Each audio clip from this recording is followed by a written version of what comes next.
Thanks. Let's get back to rapid fire. That wasn't very rapid, was it? Okay, yeah, no, it doesn't matter. All right, no, 30 seconds. That was we're great. sticking to 30 that was seconds. fucking fantastic. You shut up. Don't tell me it was great. I'll tell you it was great. It was barely average. Your purpose in life. So we're back, take 16B with Mike McGowan. You asked me an interesting question. We were talking about multicam shooting, and I've mentioned that I do a lot of that now. The thing with shooting multiple cameras, it doesn't necessarily make it faster, for whatever reason, But the reason I do it is when I've learned from editing my films a lot that I hate cutting together multiple different performances for some reason. It doesn't feel authentic to me. And so that was the reason why I did my film Rusty Spade all in one take. It was an experiment to see how it was. And there's something about it. Like I didn't want to cut together multiple different performances. There's something different about each performance that only works for that. And when you're shooting on one camera, you're going to get the best angle and the best lighting for that angle. Mm-hmm. And that's why cinematographers love shooting single camera. Like you ask Roger Deakins, he talks all the time about shooting single camera. And I believe that when I'm a cinematographer on a film, I want that. But when I'm a director and an editor of my own films, I love getting that single great take with everybody. Yeah. It doesn't come very often. And also the actors, they can't be like half-assing it. They're all in. Yeah. And you get something because they know if one of them didn't work, there's another backup, right? Yeah. Yeah. But I tell my actors when I do that, I'm not planning on cutting multiple different performances. We're getting one solid one, like from beginning to end take of what we're getting on these multiple cameras. And so it's just there's something about doing that way that I'm loving more and more. And I'm learning, this is part of why I want to just stick to DPing my own films, is it is really hard to do multiple camera lighting setups. Because literally like I'll show you later, and might add this in to the podcast, the behind the scenes of what this one set looked like that I was shooting on, that I did in my dining room. I had like a light over here, this big china ball over here on the table, kind of mimicking light from the window. I had, I just had light, like spotlights shining light at the ceiling behind each of the actors. I had a black curtain to block the light from there hitting this actor's face and block it from this character's face. I had cameras on the table mounted from C-stands, like all just, and it was cluttered and chaos. And there's shotgun mics for each actor or each set of actors. And it's hard. It takes time to set that up. But once you get it set up, you can get I think you can get an Oscar-worthy performance from amateur actors because you can do a shit ton of takes that way and get gold from people who, they don't even need a lot of experience acting. They just have to have a drive to work hard at it. And that's why David Fincher does 60 to 30 takes. I mean, I don't know if we did that many. And I plan to actually, after this sketch, just go until I get the one good take and then move on, because I don't want, if I exhaust my actors before we get the whole day, it doesn't matter. Yeah. Right. It doesn't matter that the beginning was good. Yeah. You might want to get more than one good take of, the most important scenes. But you're going to have to learn I'm going to have to learn how to let go. That's something I have to learn after this other day's shoot. Like I need to learn to let go sooner than I have been. And I'll know when I take my notes, like that was a good solid take. We don't need a safety. Yeah. Just go do the next thing. But then again, I was going for I wanted to be laughing at every single part. Like that's what my goal was. Like I want to be laughing from beginning to end. Like, oh my God, like really, like as a director, feeling like an audience member, forgetting that I'm even shooting a film. But then of course, like you don't want to be that director who just forgets that they're making a movie. They're like letting a movie happen in front of them. Not that, but let me ask you something. So you're doing all this. You got your actors. I like that you saw that they're exhausted. So there's something better you can do, right? Yeah. So like, yeah, I'm not going to do that again. Took you one time to do that. You realize you weren't going to get much out of them because we're exhausted. I love that. I mean, that's important. When do you ever get feedback? Do you ever ask for feedback from your cast and crew after you do a day? Right. So I went around religiously every day. What can I be doing better? What can we do? Right. And I heard something from the stupidest thing about there wasn't enough pancakes or whatever the hell. Right. Like the trivial BS stuff. Come on, Mike. John Drouse. Can we rip on John Drouse? Yeah. Do you know John Drouse? He was the guy with the big truck and all that stuff. He was just bitching about the stupidest stuff. I'm like, dude, come on, man. Like, is that why he wasn't out there at the second one? No. I just think it was he had other people. Should we cut his name out? No. But anyway, but to like really good feedback, like Elizabeth, Kira. Yeah, I've had her on. I saw some shoots. You had her as a grip and a something and something. No, that's awesome. What a rock star. She's fun to work with. Yeah, she's great. She's a great person. But no, the feedback I got made me better for the next one. Like I welcome it. I took Elizabeth, one of the female actors, out for wine, and I just wanted to hear because she's been in some real movies. She was the one with the Adam Sandler a few days before. She's an extra, but she's been doing it for 40 years. So why would I not want to pick her brain over the best experiences she's had on set? Because my job, I view it as making people happy on set. We're going to get the most out of them, build a camaraderie, build a teamwork, positive energy. There's people I won't have back from Civics. I told this Adam, I won't work with this person or that person ever again because they brought a negative energy. They were a dick. They were, We'll have to talk afterwards. So. Yeah, we'll see if we match up. I mean, you were one of them. No, no, but there was a couple people. Yeah, damn it, Tom. Fuck you. This person just focused on all the wrong things and just bringing me down. Like when I hire people, I have a no dicks allowed policy on my team, and I say, we don't want you, right? Negative energy just spawns more of it, and positive, same thing, right? So that's a big deal. Is that gnat on me? Fuck, there's like a gnat flying around. It's like I feel like it's on my neck now. Let's talk about that for a minute. Yeah. Let's get Thomas on the couch now. It's the gnat that wouldn't go away. It's a fly. New short. Sorry. This is another short we're going to be working on. Sorry, I didn't mean to be distracted. No, it's good. No, I actually almost distracted you when you said Dave Lynch earlier. And I said, oh, it's Dave now to you, not David. Okay. Did I say Dave Lynch? You said Dave. No, like your buddies. Oh, yeah. But you were so in the flow that I didn't take you. I didn't take you down because you're like me. You would have got distracted and I would have ruined it. Yeah. But yeah, you and Dave, good friends. He feels like a friend. It's funny that I learned. I'm putting my glasses on. You know what I'm doing this for? My eyes get tired. Yeah. My friend had sunglasses on because she has light sensitivity. So I have to add I used to have that. I got over it for some reason. Anyway. All right. So where were we going? We were going somewhere and I derailed you. This is what we did. This is the podcast. We're talking about multicam filming. Oh, yeah. And it made sense. Everything you said actually made sense to a layperson like me. As a cinematographer, it's hard because fitting two cameras, you can't put two cameras in the same spot and you can't put them in a place where they can see each other. Right. And if you're framing it or putting the cameras in a place where they don't see each other, it doesn't look as good as, and that's led me partly to starting to shoot wider, like on a really ultra wide lens that still doesn't seem too distorted. Ryan seemed to think it was distorted.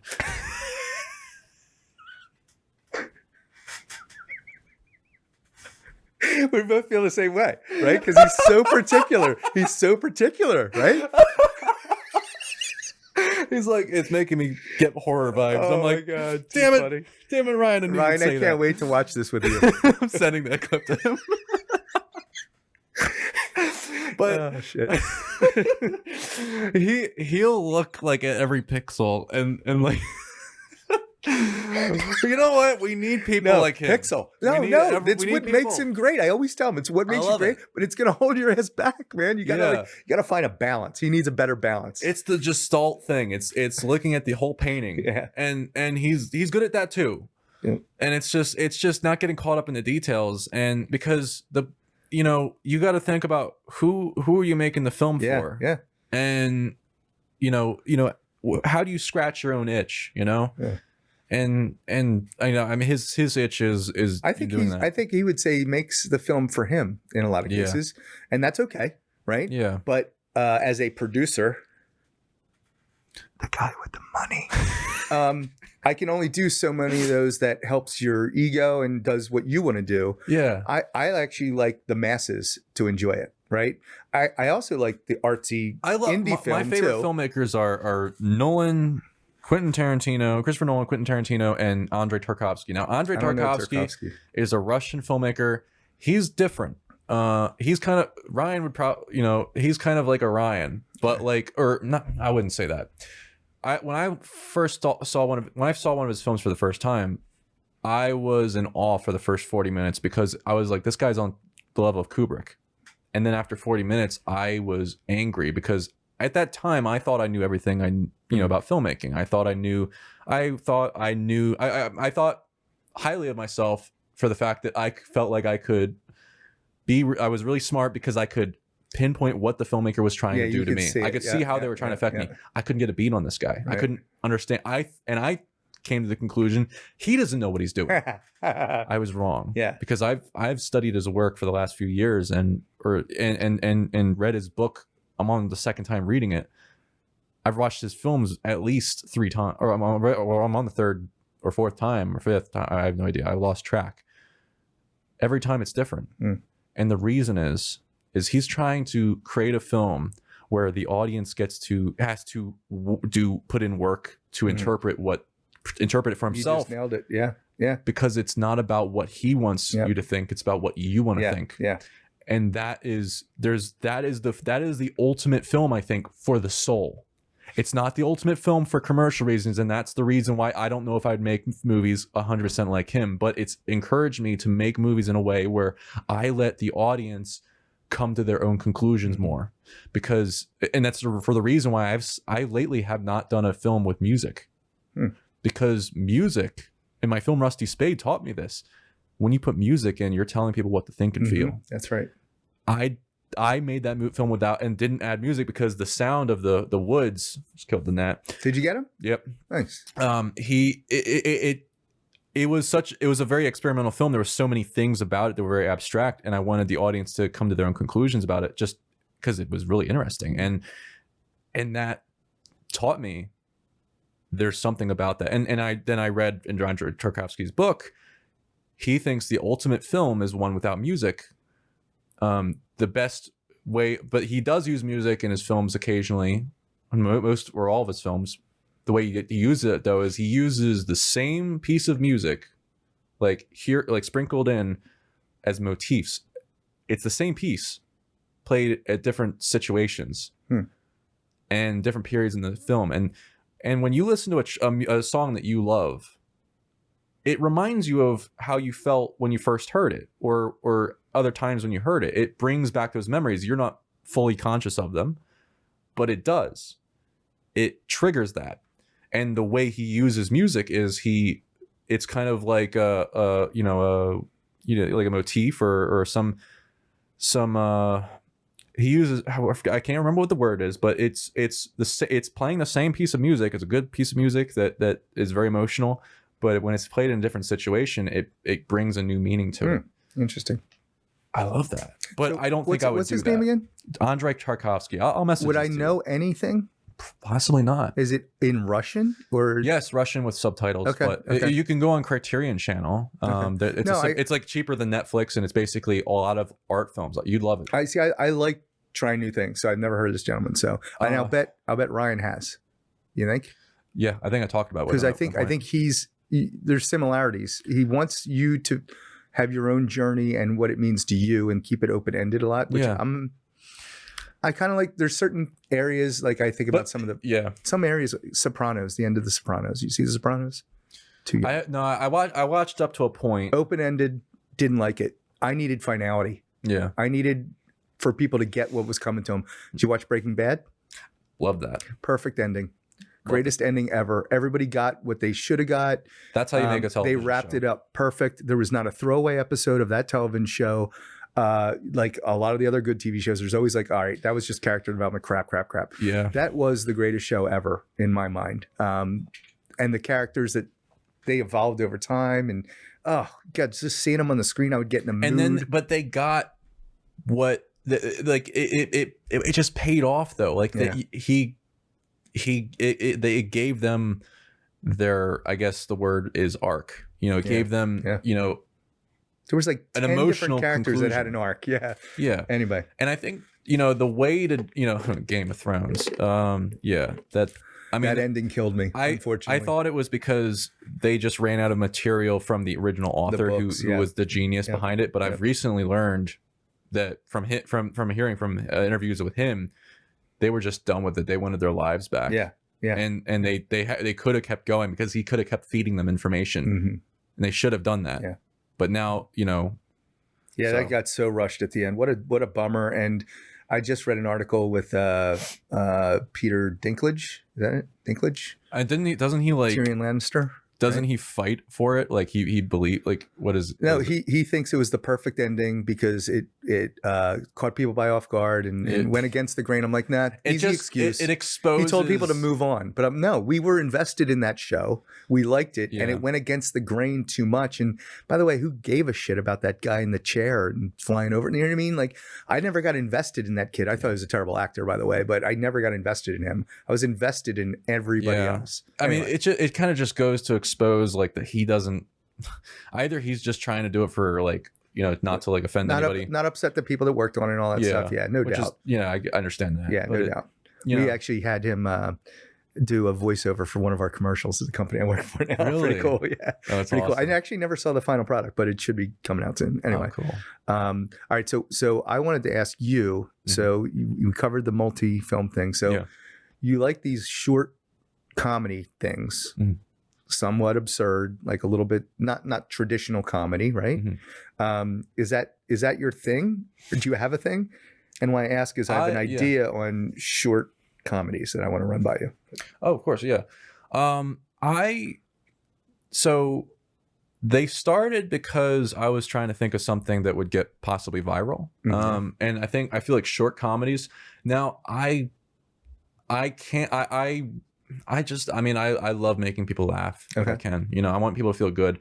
But my World War II film is. I mean, there might be some comedy here and there, but it's really a dark film. It sounds dark. It is. Yeah. I mean, it is.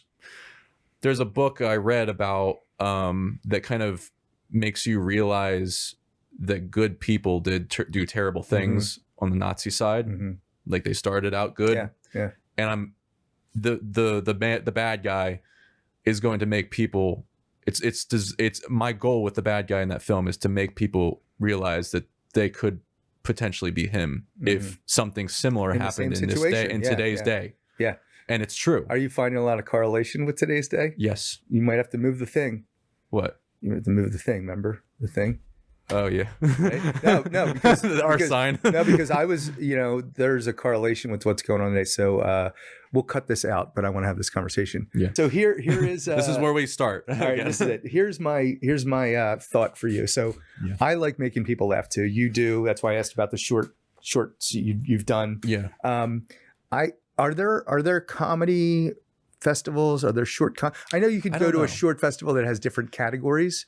But here's my idea. Not idea. I plan to submit some of these new shorts I'm doing to festivals. But I'll let you finish. So if there isn't one, I'd like there to be one. Yeah.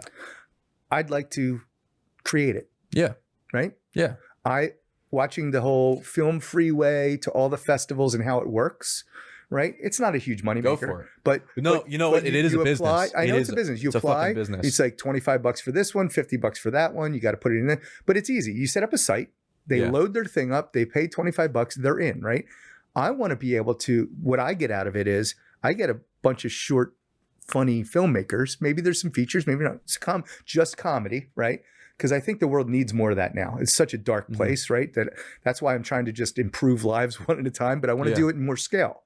But if we can help filmmakers, right, and get the word out, and I can start producing the winners, right? Like I want to do that. That's a fucking good idea. I want to do that. Yeah. I want to get these people in. I want to make a festival out of it. It'll probably just cover the cost of the festival, right? That's all I'm looking for. I'm not looking for a moneymaker. It could be a moneymaker. Some of these are filthy that I can tell, right? It's just some guy in a garage doing it. Dude, yeah. From putting my when you'd mentioned festivals earlier, I was like, I don't want to break his spirit about it because I have a beef with festivals because I realize from not knowing much about them and then going into it, I realize I wasted a lot of my time and money doing it because applying to them, especially during COVID, because they were shut down. Like a friend of mine, she had done a film that was it was a proof of concept for a feature film she wanted to do, and now she can't do it because she put it out to festivals, and then COVID happened, and then they all went online, and the whole point was to go talk to investors network in person. People. Yes. And now she wasn't able to do that, so now she has to work on a new film, and it's like that.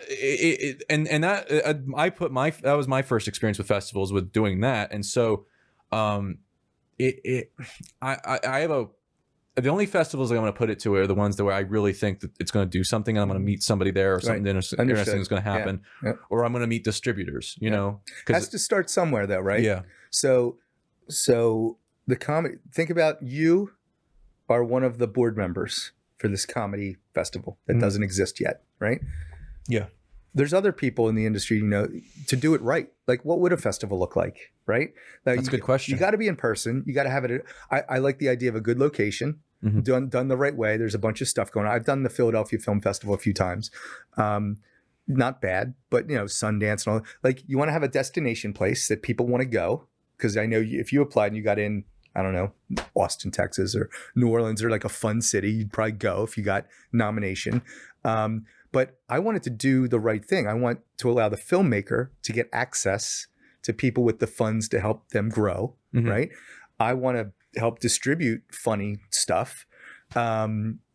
It's not a money the nice thing about, if I were to run it, it wouldn't be about making money. So it would be pure to what it should be. Yeah. Does that make sense? Yeah, that's a good point. Right? Yeah. It'll happen to help others in a broader scale than right now. I'm just doing it one by one. Yeah. Right. It's not scalable enough. Yeah. You need to scale it. I want to like that. I mean, that kind of comes to like what my goal is, when I'm successful at this and I have the money to invest in other people's films, I'm going to invest all the best filmmakers I know. I want to invest in their films. That's my goal, is to one day not just be making my own films the way I want to make them, but also help other people and be the kind of producer who has done everything, who has done everything well, hopefully, at that point. And, and then if somebody needs help, be able to guide them, but also know how to do it in a way where I recognize when I'm stamping out their flame. Because I've had that happen to me. Yeah. I was once working on a film with somebody, and they told me how to do everything, and I listened because they were more experienced than me, seemingly. But I realized, like, I started hating myself, losing my voice as an artist, as a filmmaker, I lost a friend, because, or the respect of a friend because of that, and I lost respect of myself at the time, and it spawned the first feature film I'm doing. The idea of it's basically about men who are just like emasculated, because I was trapped. It's a film about not just men, but men and women who are trapped in a world, and that they're fighting against, that they don't believe in. And so, well, no, what I like, so what you just said, hit home. You want to create something you want to do when you're successful. I want to scale. Well, when you're successful, you're going to take what happened to you and have that not happen to others, right? Like, so that's a big part of me. Like, I was bullied as a kid, or I had a couple of really shitty bosses, and I've always said I'm going to be exact opposite. My dad, not that he's going to watch this, but like, he used to come down on me for being too sensitive as a kid. I was the exact opposite. My son ended up being a theater kid, super sensitive, turned out perfect. But if he was yelled at, stop being such a pussy, stop crying, you're a pussy all the time, he might not have turned out like that if his dad was, you know what I mean? So I like to take things that have a negative effect and then I flip it.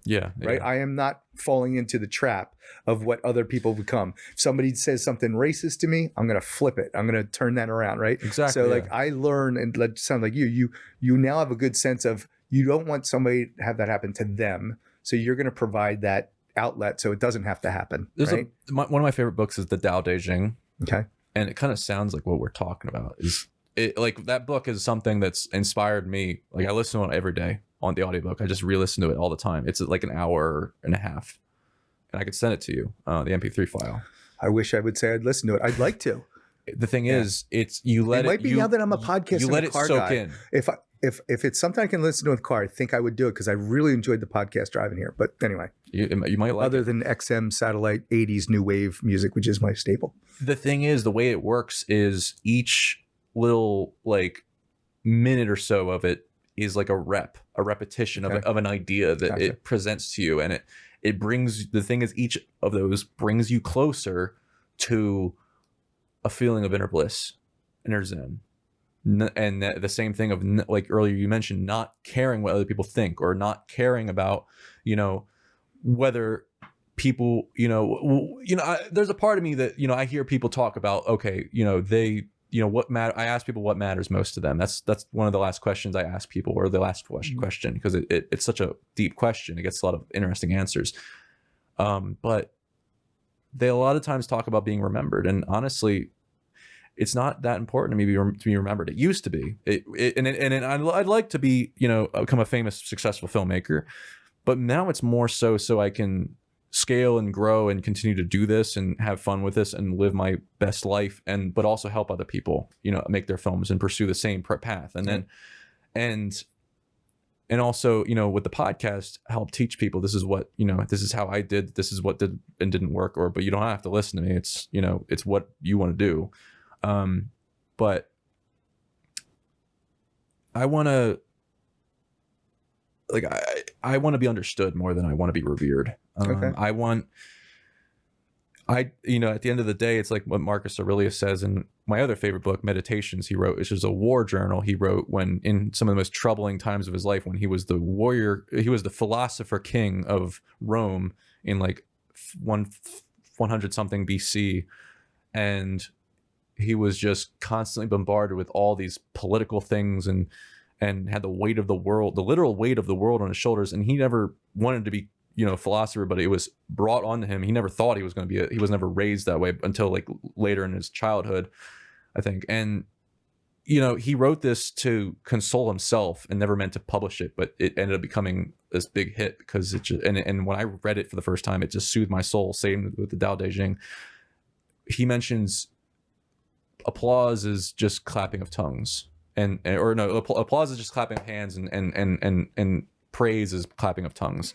It doesn't matter if people are going to remember you for in 10 years or 100 years. It just matters about the people closest to you, that you're helping them and feeling that you're, doing good things for them. And so these two books are a way from, I listen to them all the time now for the last few years, because more I listen to them, I realized the more it made me happier and led me to, it was a constant reminder of a way of thinking that leads me to the happiest way of life, which is, you're not caring so much about certain things that, are out of your control. There's things that are out of your control that, all that matters is that you do your best. And it also matters that you take extreme ownership, which comes back to that philosophy from Jocko Willink, that Navy SEAL who looks like what you'd think a Navy SEAL would look like. And sounds like what you'd think a Navy SEAL would sound like. Extreme ownership is probably one of the best leadership philosophies I've ever come across in all the books I've ever read, for me. And it's basically, this is all your responsibility, even if it's not. Take responsibility of everything that you can, because when you do that, you look for ways to fix it and make it better. And you do find things that you wouldn't find if you didn't take responsibility. And that's my favorite thing with leadership is, like, I will, like you do, I will ask all of my cast, my crew, like, what could I have done better? Like, I felt like I did terrible at this. And a lot of times they're like, dude, you didn't, dude. Wasn't that bad? Yeah. Dude, like, you're better than most. Like this was actually a good project. But then again, like, a lot of them don't work on the projects that I want to move towards, reshooting this sketch that I'm doing for the third time, each time that I fucked up, I owned up to it immediately. I told him, look, this is what I think was wrong. I failed you guys. Like, I screwed up. And this is what I think I can do to make it work. And also the third time I was like, look, when I heard that morale was low to reshoot it, I was like, look, you know what? You're right. Let's not do it. But then I thought for a few days, I'm like, No, I can't release it as it is. I have to keep going, but I will release it in a I shot a behind the scenes documentary as we did it. I had somebody filming BTS, and I'm going to be doing I actually wrote the script. I think that's a good exercise for everything, quite honestly. Yeah. BTS documentary. Yeah, I do. I'm doing that from now on. You probably learn from it a lot. Yeah, dude. I wrote this. It's going to be called How to Screw Up Directing Comedy, Reshoot It and Still Fail. And then hopefully the third time we do it, it'll be right. See, I would watch that. That would be good. It's going to be funny. I'm going to make sure it's funny. But it's going to be informative too. Like it's so like it's literally going to come to the conclusion of this was fixed by me fixing my meditation routine, if it does end up fixing it. But and also just other things. But would you call it extreme ownership? Yeah, extreme ownership. There's a book by accountability. Yeah, basically. Right. So take accountability. So if I would take empathy as my number one attribute that makes people say accountability is another one, right? So that's part of my leadership. Like I have all these things and I've always wanted to write them down. But accountability, every time I own stuff that's never been my fault. People respect that so much. And I have so many people that worked for me that would run through a wall of fire for me because of these things, taking the ownership, you know what I mean? Yeah. There's so many little attributes that if people had, they'd be more successful. My favorite one is I in the financial services, I got this job working for a guy named Mike Barron. Hey, Mike, how you doing? You're never going to watch this. So you never know. He's too lazy now. He'll never watch it. But I worked for him in sales, and then I left that job to go somewhere else to expand my horizons, to do marketing and other stuff. And he stayed in the job. And I did 7 other things, took my skill set next level. Then I joined another company and I needed to hire out a team. And I said, hey, Mike, you want to come over and work here? He's like, yeah, why not? I'm like, would you be okay working for me? He's like, I'd fucking work for you any day. Right? Because the respect. I mean, that's real respect. You have to earn respect for people. You can't just expect people to respect you. Yeah. You can't demand respect. No. You have to earn it. No, that was one of the prouder things. And to this day, he's like, that was, you're commendable to you. Yeah, no, but we both were mature enough to handle that. Right. Yeah. And I've hired, so the nice thing about when I was, I'm an individual contributor now, but I had about 10 people. I want to hire people that can do everything I can do and better. I want them to, a lot of people hire people that get nervous that people are going to expose that they're better. No, hire them and get them out of my group because they can take on, but I've been successful. I've been lucky, not successful, lucky that the people I brought in that were my peers or higher than me that came to work for me, right? That's so rewarding, right? That shows their maturity, my maturity. Yeah. I love that. And then they all just go off, they learn a little bit and then they go do their own thing. I love that stuff. I love some of the people I've hired going on to be industry leaders is like the most rewarding. Like I want them to be better than me. You know what I mean? Yeah. I just don't think people think like that. Like so many people are so self-conscious and nervous. You do win from that. Not just knowing that somebody you like helped out or a friend of yours goes on to bigger and better things than you. Like my hope is that like with the podcast, I want people to know anything about my routine or my process, anything I can teach them, because most people aren't going to be able to do it as well as I do, but there's going to be a small percentage of people who can take what I do, make it better, next level. I get to learn from them. Yeah. Well, and you seek out how to get better at things. Yeah. So that you're giving people the opportunity to see other things, hear other things, and make them better. And like listening to, like back when I used to like listen to Tim Ferriss podcasts and read his books, like when I was really trying to shape my routine, my daily, my everything, and that inspired the crap out of me to pay razor sharp attention to everything I figured out about my process every step of the way. Pay very close attention to it. And then figure out, how do I verbalize that to somebody so that when they hear it, those words, they can replicate that exact process and get the same success that I got. That's what the podcast is all about. Cool. Yeah. And at first I didn't know how to do that when I started the podcast, but after so many episodes, we're at 16 now, and I re-listen to each one, I now know, oh wait, that's how you say this thing. That's how you say that. It's like writing. It's like writing and then revising.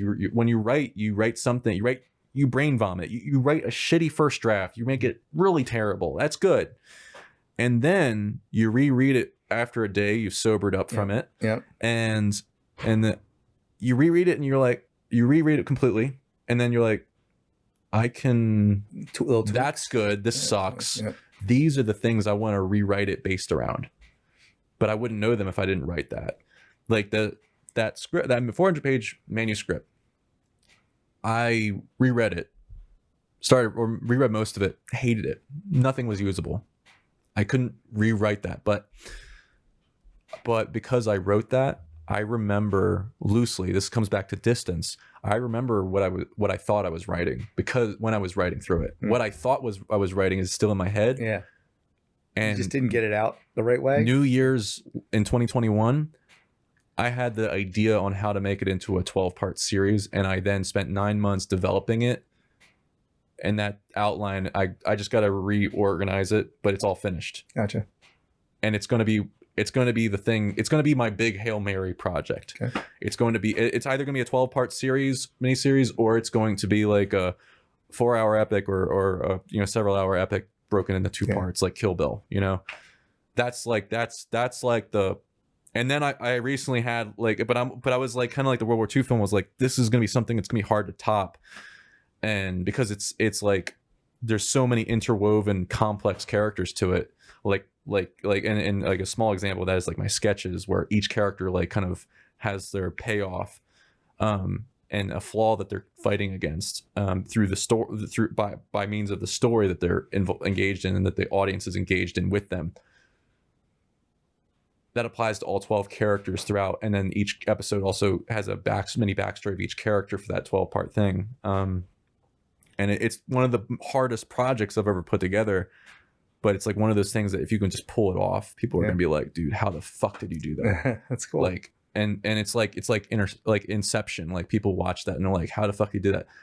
10 years of developing it. Yeah. And this thing's not 10 years, but it's, well, no, I started back in 2013, so we'll be getting there eventually. But it's where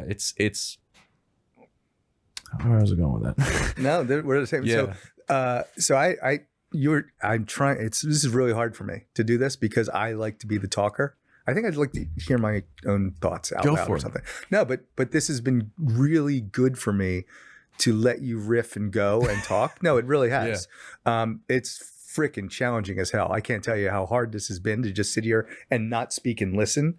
I appreciate it. That's just a side note. But can I change topics? Go for it. Did you see the new Spider-Man? Not yet. Are you a Marvel guy or no? It with somebody, but I like watching movies if they're art films or blockbusters. Yeah. I don't care. I don't. I mean, but I'll like some of the Marvels. Yeah, I like some of them. I don't like some. But I'll tell you, that was the best there was. I got to see it. Yeah, I don't want to give you spoilers. No spoiler alert. But you should go see it in the theater. I'm going to go see it. And because a lot of the Marvels are like really CGI heavy and not as much, like, all right, they're fighting again. And this was really well done. Somebody was really cute and creative with it, and that's I'll leave you at that. All right, because I've been hearing so much. I'm like, I got to see this. No, it's definitely worth seeing. I hope it's not hyped up so much, but I'm not a huge Marvel guy. I like the few of them. I take or leave a bunch of them. I'm a Deadpool guy. I love Deadpool. Deadpool's my favorite. Probably my favorite. Is that I don't know if that's an action hero movie. I see why you like that. It's just it breaks all the rules. Ryan Reynolds is hilarious. He's walking around with a little baby penis. I mean, it's freaking ridiculous. It's absurd. Look at him go. He's just shirt cocking it. Look at him go. Like some of those quotes, like who wrote that? Somebody wrote, look at him. He's just shirt cocking it. What's that guy's name? JT with the tall guy. TJ Miller. Yeah, he's fucking hilarious. Dude, so fucking, I love that shit. Oh so good. God. And then even in that room when he's got the little baby penis, and then the old lady's like, why is your hand so small? It's not my hand. It makes it feel so much bigger. Like somebody wrote that. Like that's amazing. Anyway. I want to write shit like. My god, so funny. I think you'll like my first feature film script I've got. Yeah, it's gonna be funny. We're gonna be sharing scripts. I want to see yours. Let me get back to the festival thing. Go for it. Okay, so I like that idea. By the way, the festival. I'd like you to iterate this idea with me over time because I think. Yeah, let's work on if there already is one. I don't like to I'm not as excited. I like being the first of it. So there might be some comedy stuff. I mean, it's usually in bigger festival of comedy. We got to figure out what's the different thing that we're doing. That's not well, when I think about it, it's I keep going back to what the world needs now is to smile, right? So it's born out of a very miserable world right now.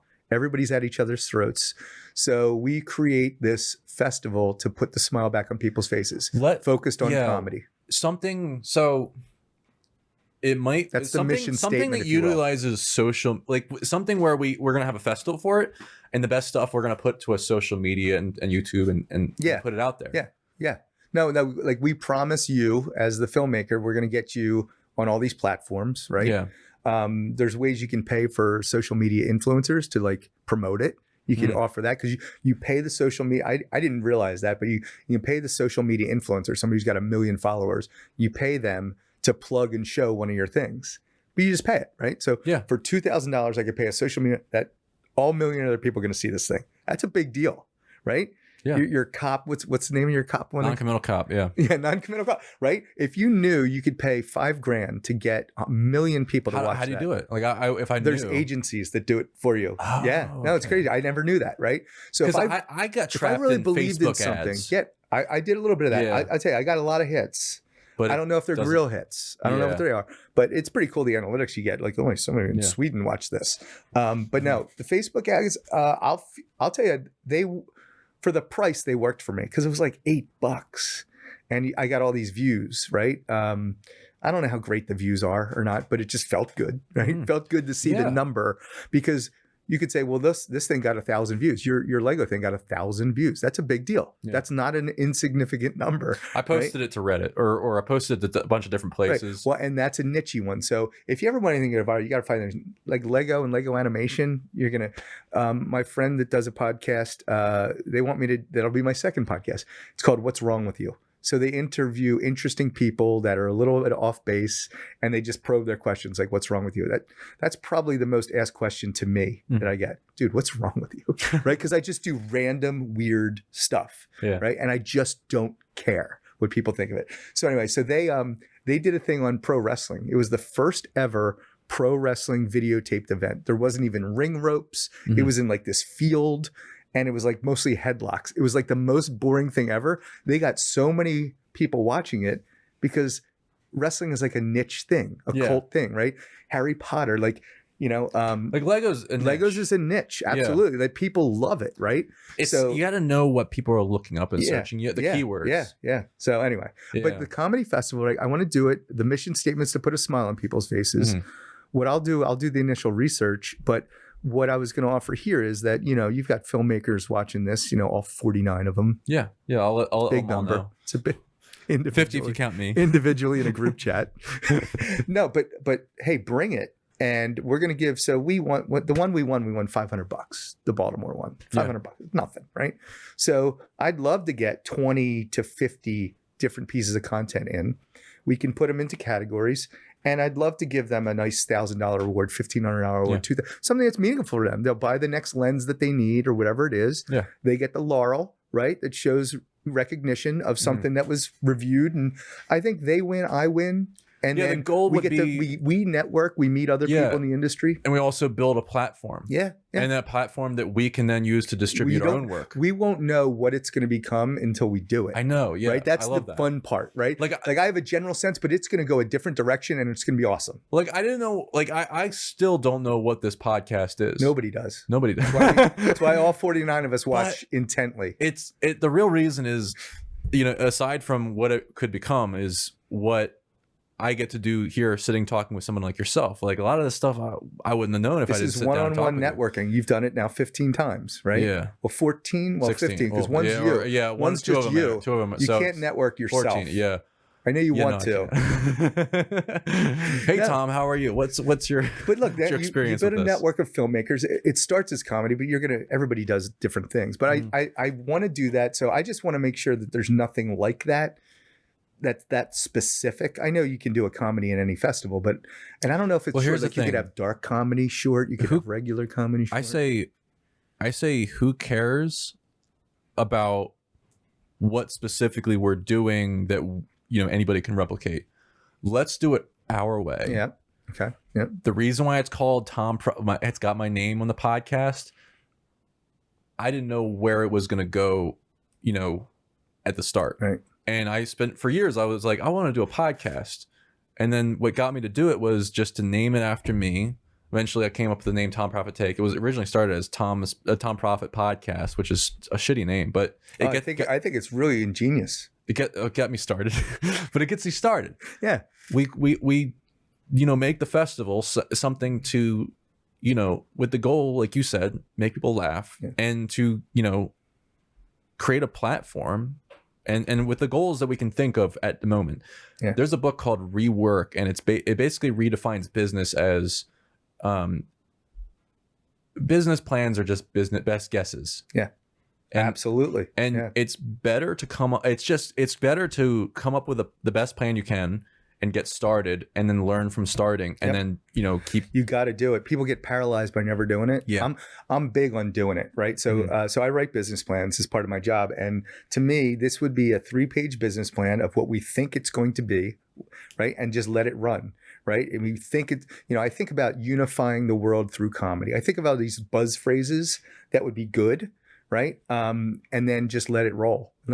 Get some submissions in, see what happens, see if we meet people. But like, I'm in a fortunate enough position to be able to help people make their movie, incent them with money to help fund their project, which is what most of you all need, right? Yeah. Am I right? I mean, you've got, I don't know how you got this equipment. Mom and dad are probably in a lot of hock now, right? But no, this is an expensive set, right? Yeah. But not everybody has this. Some people have to rent the equipment and you get gouged. Like, it would be great to help pay some of that forward to people that we, because you get there. To me, I would want to meet the person and see their product. Yeah. I wouldn't blindly say, okay, that 4-minute short was the best of all of them. I also want to meet the person. So I don't want to give money to a dick. Yeah. That would not be cool, right? A person that has attitude, thinks their shit doesn't stink, and I don't care about that person. They're just a douche. We can find the right I have a no douche rule. I love this idea because, I mean, it gives me this. I mean, I'd be able to, like, I'm looking for other filmmakers like that would introduce us to. Yeah.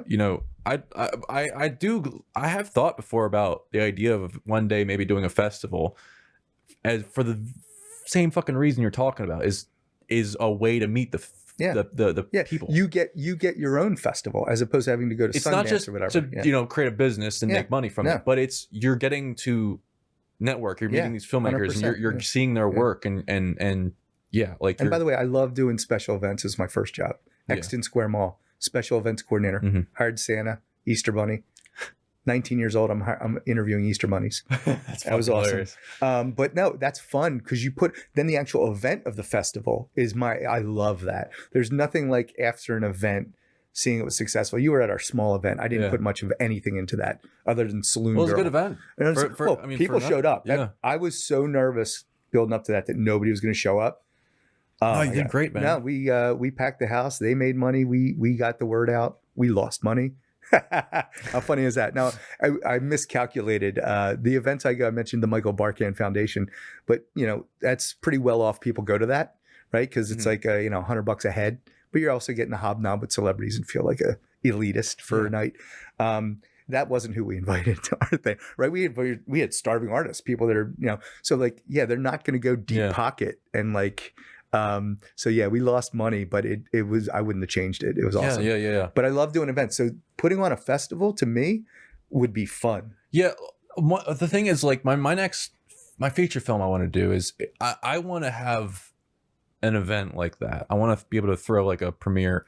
I almost had a premiere for my one feature film that was like the first film I did in 5 years.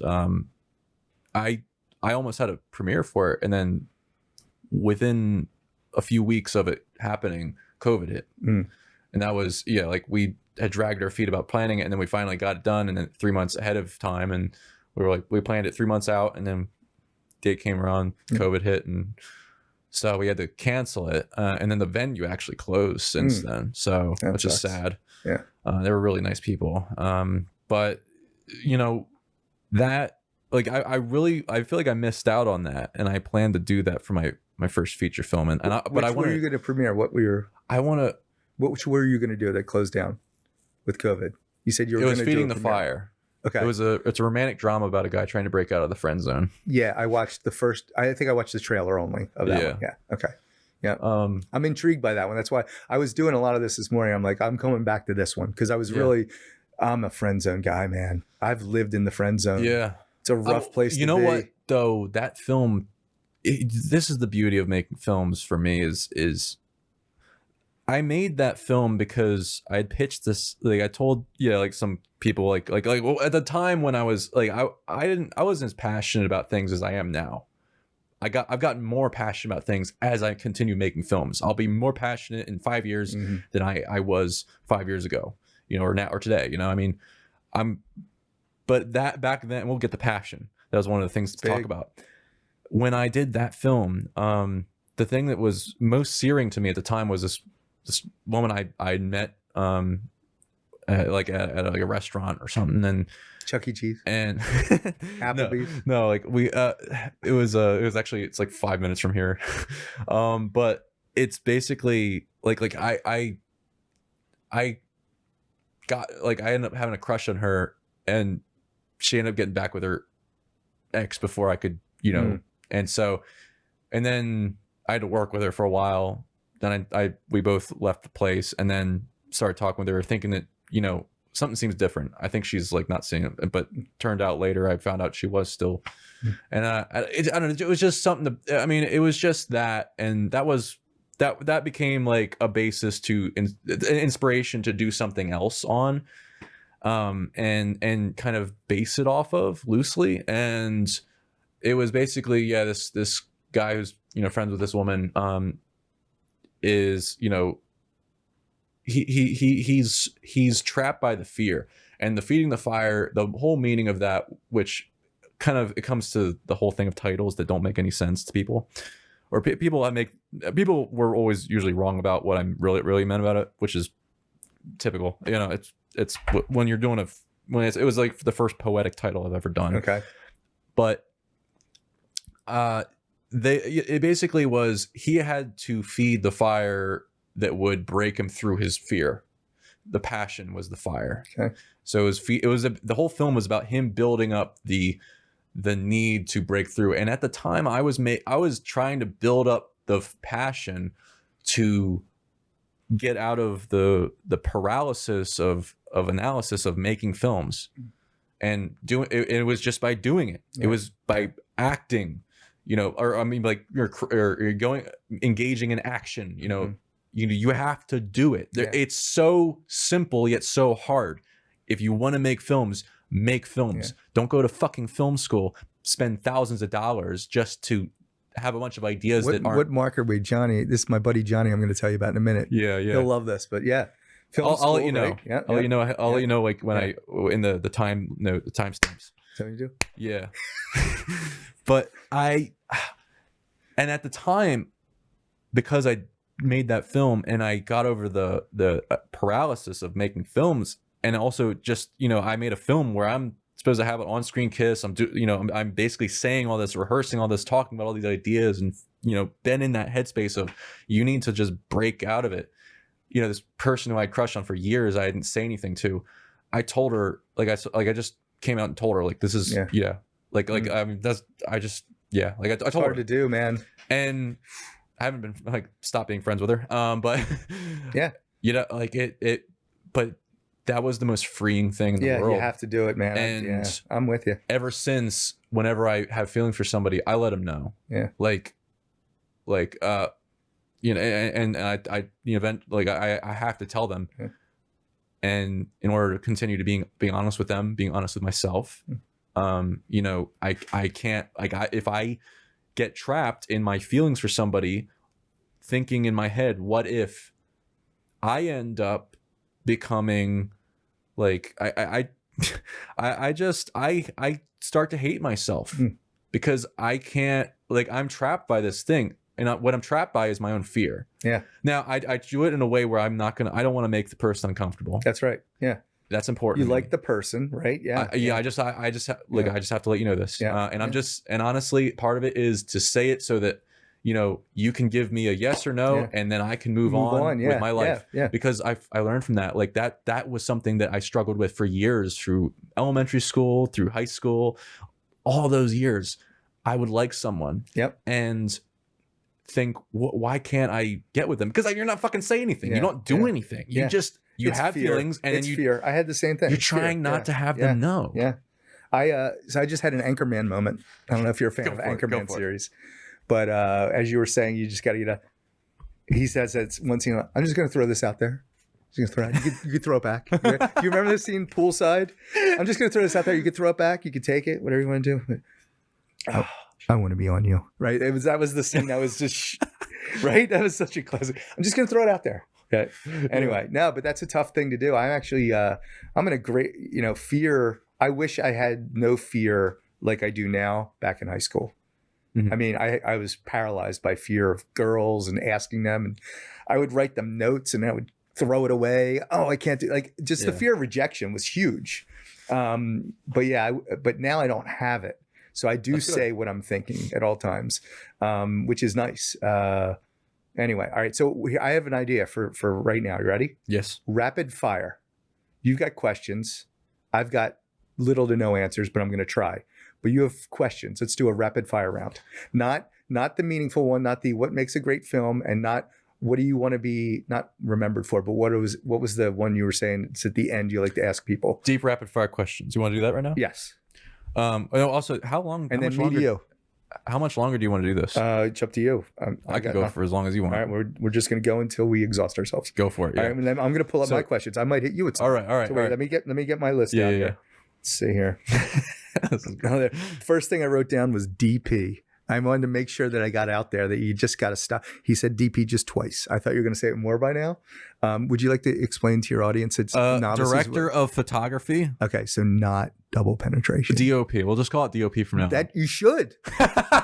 Right? You can't have an acronym. Go on film.org. It's all the... Watch there's like a film thing that's spelled ANAL, and then you all just keep saying anal, right? Like you can't have something from the porn world be the same acronym. You just can't. Because children like me just think DP. We go into Beavis and Butthead and we're like, he said DP. Deep rapid fire questions. Let's do this. Ready? And go. Oh, wait, are we going to do it? You hit me, and then you're going to retort maybe if you don't like it. Who are you, and what is your value that you provide others in the world? Oh, man, I make people laugh. I'm a life coach. I've always been a life coach, not having any expertise in it, but I like to coach people. Ryan doesn't know he's being coached. He's being coached. Adam was being coached. That's the role I feel like take. I'm being coached. You absolutely are. I didn't want to say it until I left, but no, but just little nuggets here and there to try and help good people grow and that sort of thing. But I was very creative and artsy younger, not artsy. I was a jock. Then I started doing spoken word. You know what spoken word is? Yeah. I did that end of college. I got in a band. I faked backing vocals and I faked keyboards. Mm-hmm. Best acting I ever did. By the way, I'm a hell of an actor. I just don't look good. You should make a film and act in it. I actually... I'll shoot it. I took one acting class. I think this is in 1 year thing. I took an acting class in college and I scared the shit out of the teacher because it was about a disgruntled cop who was this. And I just went zone. I went in the zone and I scared people. I'm not kidding. Let's write and you write and direct a film. I don't want to be... I don't need to be credited as director or co-director. I'll basically help. I want to see if I could really do it. I knew I could do it on stage. Watch my film Feeding the Fire. Okay. We'll do that. All right. Write a non-location or a film that's easy to put together. Okay. And I'll DOP it. Yeah. I want you to DOP me, but I want it's too easy. But comedy's hard to act. Right? See? And I'm in his head now. Every time he does a podcast and says DP, an image of me is going to be in his head. I'm in your head, DP boy. I will. I'm just going to think about that. All right. Sorry, keep going. Yeah. So I think comedy acting is really hard. It's one of the harder ones. But I like to stir somebody to emotion. So I just want to do a scene that I want to see if I can do it. I've never done it, right? I did it on a stage in I'll write something with you in mind. I just want to do something to just say, dude, I was fucking scared. You know what I mean? Like, just to see if I'm right, because I think I can do it. I did it. What kind of role do you want to play? I don't know. I think something intense. I think something intense. But anyway, we'll get back to that. Yeah. Where was I? Oh wait, the question. Who am I? I'm just a fucking guy. But I tell you, so the spoken word. So I was creative, and then I went to financial services, and I was making $30K at 30 years old. I don't know how old you are now, but that doesn't go very far these days. And I just wanted to have a family and a kid, so I just dominated the industry. And I went from 30 to 35 to 50, and I just kept going, right? I found it was easy to dominate the industry because I think I'm a good listener, right? I hear what the customers want and I play it back to them, and they then appreciate that. I have good personality skills. I have pretty good intellect, so I can pick up and absorb a lot of things. Not anything at a very deep level, but everything at a level that makes me dangerous, if you will. Yeah. And crushed it in that industry to the point of beyond what I ever thought I'd be. And now I'm getting back to the creative stuff, right? So now I'm spending all my non-working hours on a series. I have like 15 projects. I'm actually having my friend Mary, you met Mary, Saloon Girl. She's going to come sit with me and hear me talk about each project and see if she can see which ones I should focus on based on if she hears more passion or if she thinks it's better. Because my goal right now is make people smile. You talk about, I want to leave a mark on the world, right? I've had this weird thing since I was a kid about being a hero syndrome, kind of. I don't know what I would call it, but like, I want to save the world. Like, it's the weirdest thing. Like, and kind of same. Yeah, the last 2 years, it needs saving more than ever. Yeah, and I firmly believe most of us agree. 80%, we agree on 80% of stuff, but it just doesn't feel that way. So it's really affected my mental state. You know why it is? It's the algorithms. The algorithms a lot of it is. They don't help. They show. They don't help. The constant repeated narrative in the face of facts is weird too. You hearing something? Yeah, I didn't know if they were opening the door or something. But no, and the constant narrative, like, I can't believe I'll watch a politician say something with a certain phrase, and then I'll see it on this news channel and that news channel, and it's all repeating the same thing. Yeah. That makes no sense to me, right? Yeah. So I started questioning things. The last couple of years have been really weird, and really, I was down for a little while. Now I'm back, but because I was getting all this negative energy. I lost a lot of friends over the last couple of years, whether it started with political stuff and then COVID and all. I just realized that not a lot of people are independent thinkers anymore. Critical thinking is lost. Now they call them sheeple. People are just following their thing. And I get it. And some people don't want to get political or whatever, but like, to me, critical thought, my son, he's in college now, and there's all these stories about like colleges are teaching you certain narratives and certain this and that and that. That concerns me. I want him to have critical thinking, right? So he hates it, but I break down issues to make him, what do you think about this? Not what they're telling you to think, right? Because that's what, you mentioned it. You were saying things and you're like, that's not even me. That's what I heard because I don't have the time to research, right? So my point was hero mode. I want to fix it. I actually developed an app. It's called Voices Heard, but the whole concept to that one was, this was the political one, was that where do you go for your truth? Where do you go for your news? Name one journalist that you know is not giving you spin. Matt Taibbi, who goes on the Joe Rogan podcast. Yeah, doesn't count. Yeah. No. Like, you can't go Substack. You can't go any of these other outlets where independent people go. Give me a journal. Dan Rather, Peter Jennings, Tom Brokaw, Walter Cronkite, Bernard Shaw, Wolf Blitzer back in the day. These were all places that you went and you watched. Sam Donaldson, you watched, and you just took them at their word of what they were reporting was factual, because it was called journalism. Name one now. I don't know. This actually reminds me of I watched the masterclass by the guy who uncovered Watergate. Okay. What was his name? Bob Woodward. Yeah, Woodward and Bernstein. Woodward and Bernstein. Yeah. His masterclass on journalism and investigative journalism, and one of the things he talked about is that they used to you had to find multiple sources for every fact. Yep. Now they don't. No, your source can be Twitter. Yeah.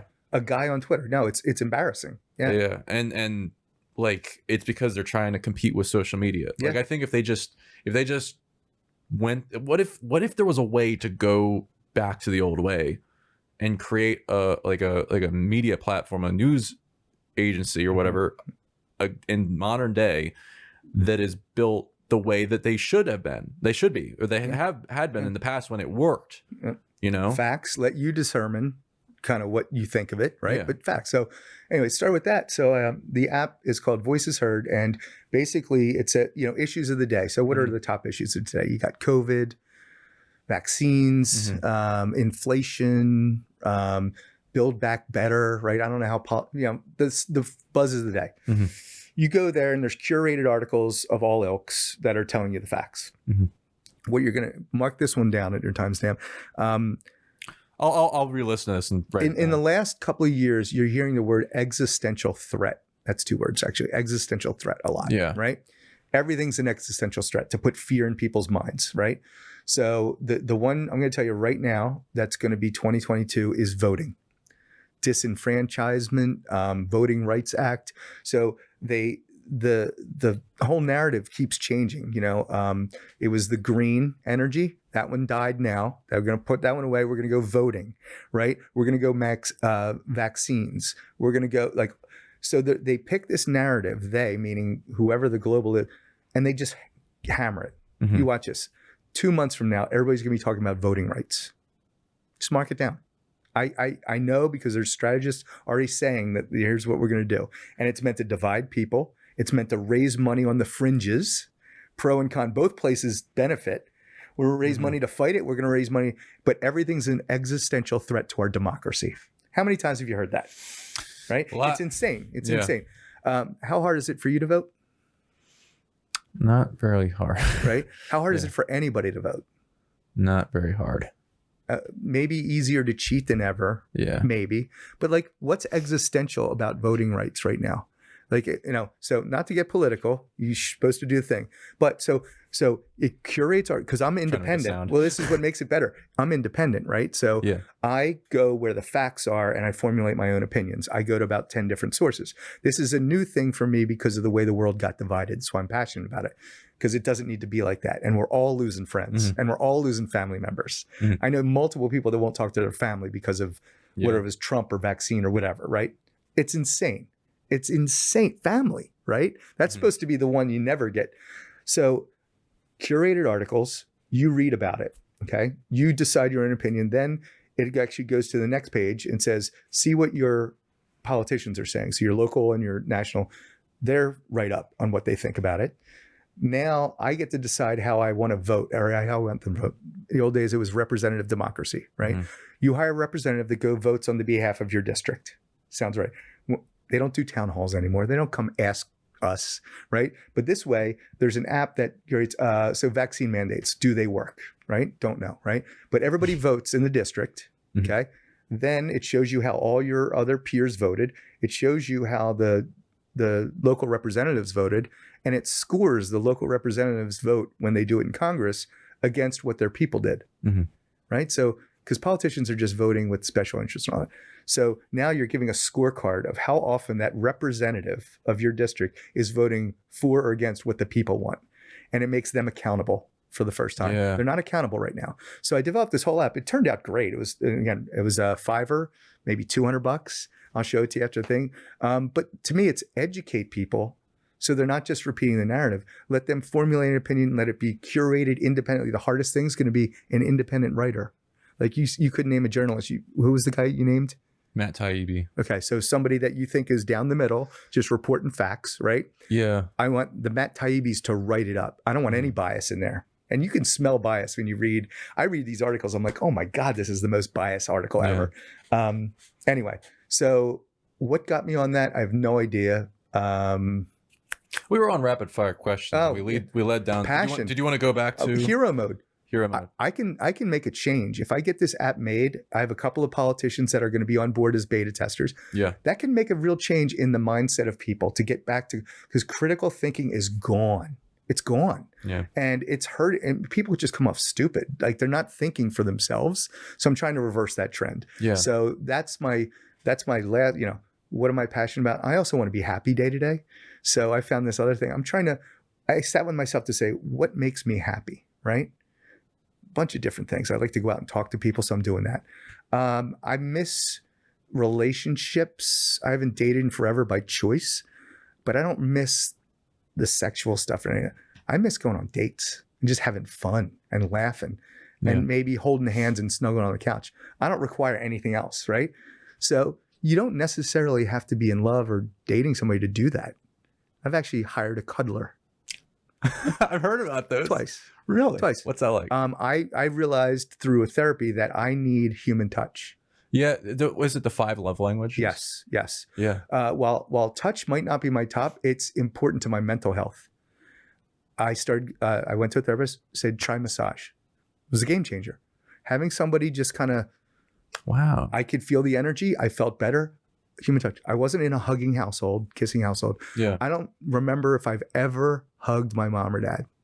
I don't remember. If I did, it was a kid. We just don't do that, right? Yeah. And then in my marriage, married 19 years, we grew apart. So there wasn't love there for like the last 10, right? Mm-hmm. So I realized that was through therapy. So I did the massage. That worked. She mentioned cuddling. I'm like, I'll try anything, man. I will try. And by the way, my one friend says, you should never say you'll try anything once. You should say you should try it twice. Because the first time you were probably drunk. And the example she uses. You should try 5 times. The example she uses is anal. Oh my God. She's like, because the first time, how do you know you liked it? You were drunk, right? And the answer's always been yes. I say this to people all the time. I'm like, you're right. I don't know. Because a lot of people just do it once. They're like, I don't know. Did I like it? Well, you were probably drunk. Anyway, so you should do everything twice. I love that. That's Mara. That's the podcast. That's the other podcast person, Mara.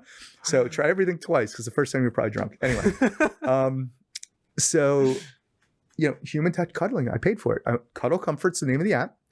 It's completely legit. There's nothing sexual about it. There's all these ground rules. Wear your pajamas. I did it. I felt great for days because I'm just like the one I watched. But how long was it? Like an hour session? And you pay hourly. You don't want to know how much it is. It's expensive. Yeah. But they taught me different positions and stuff. I like her head on my chest, my arm around her while we're watching a movie. That's my go-to. Wow. You could spoon, you could reverse spoon. There's all these other. It's hilarious. But I learned something new. But I knew it made me feel great for days. So I'm seeking out all these things that are going to make me feel good. Yeah.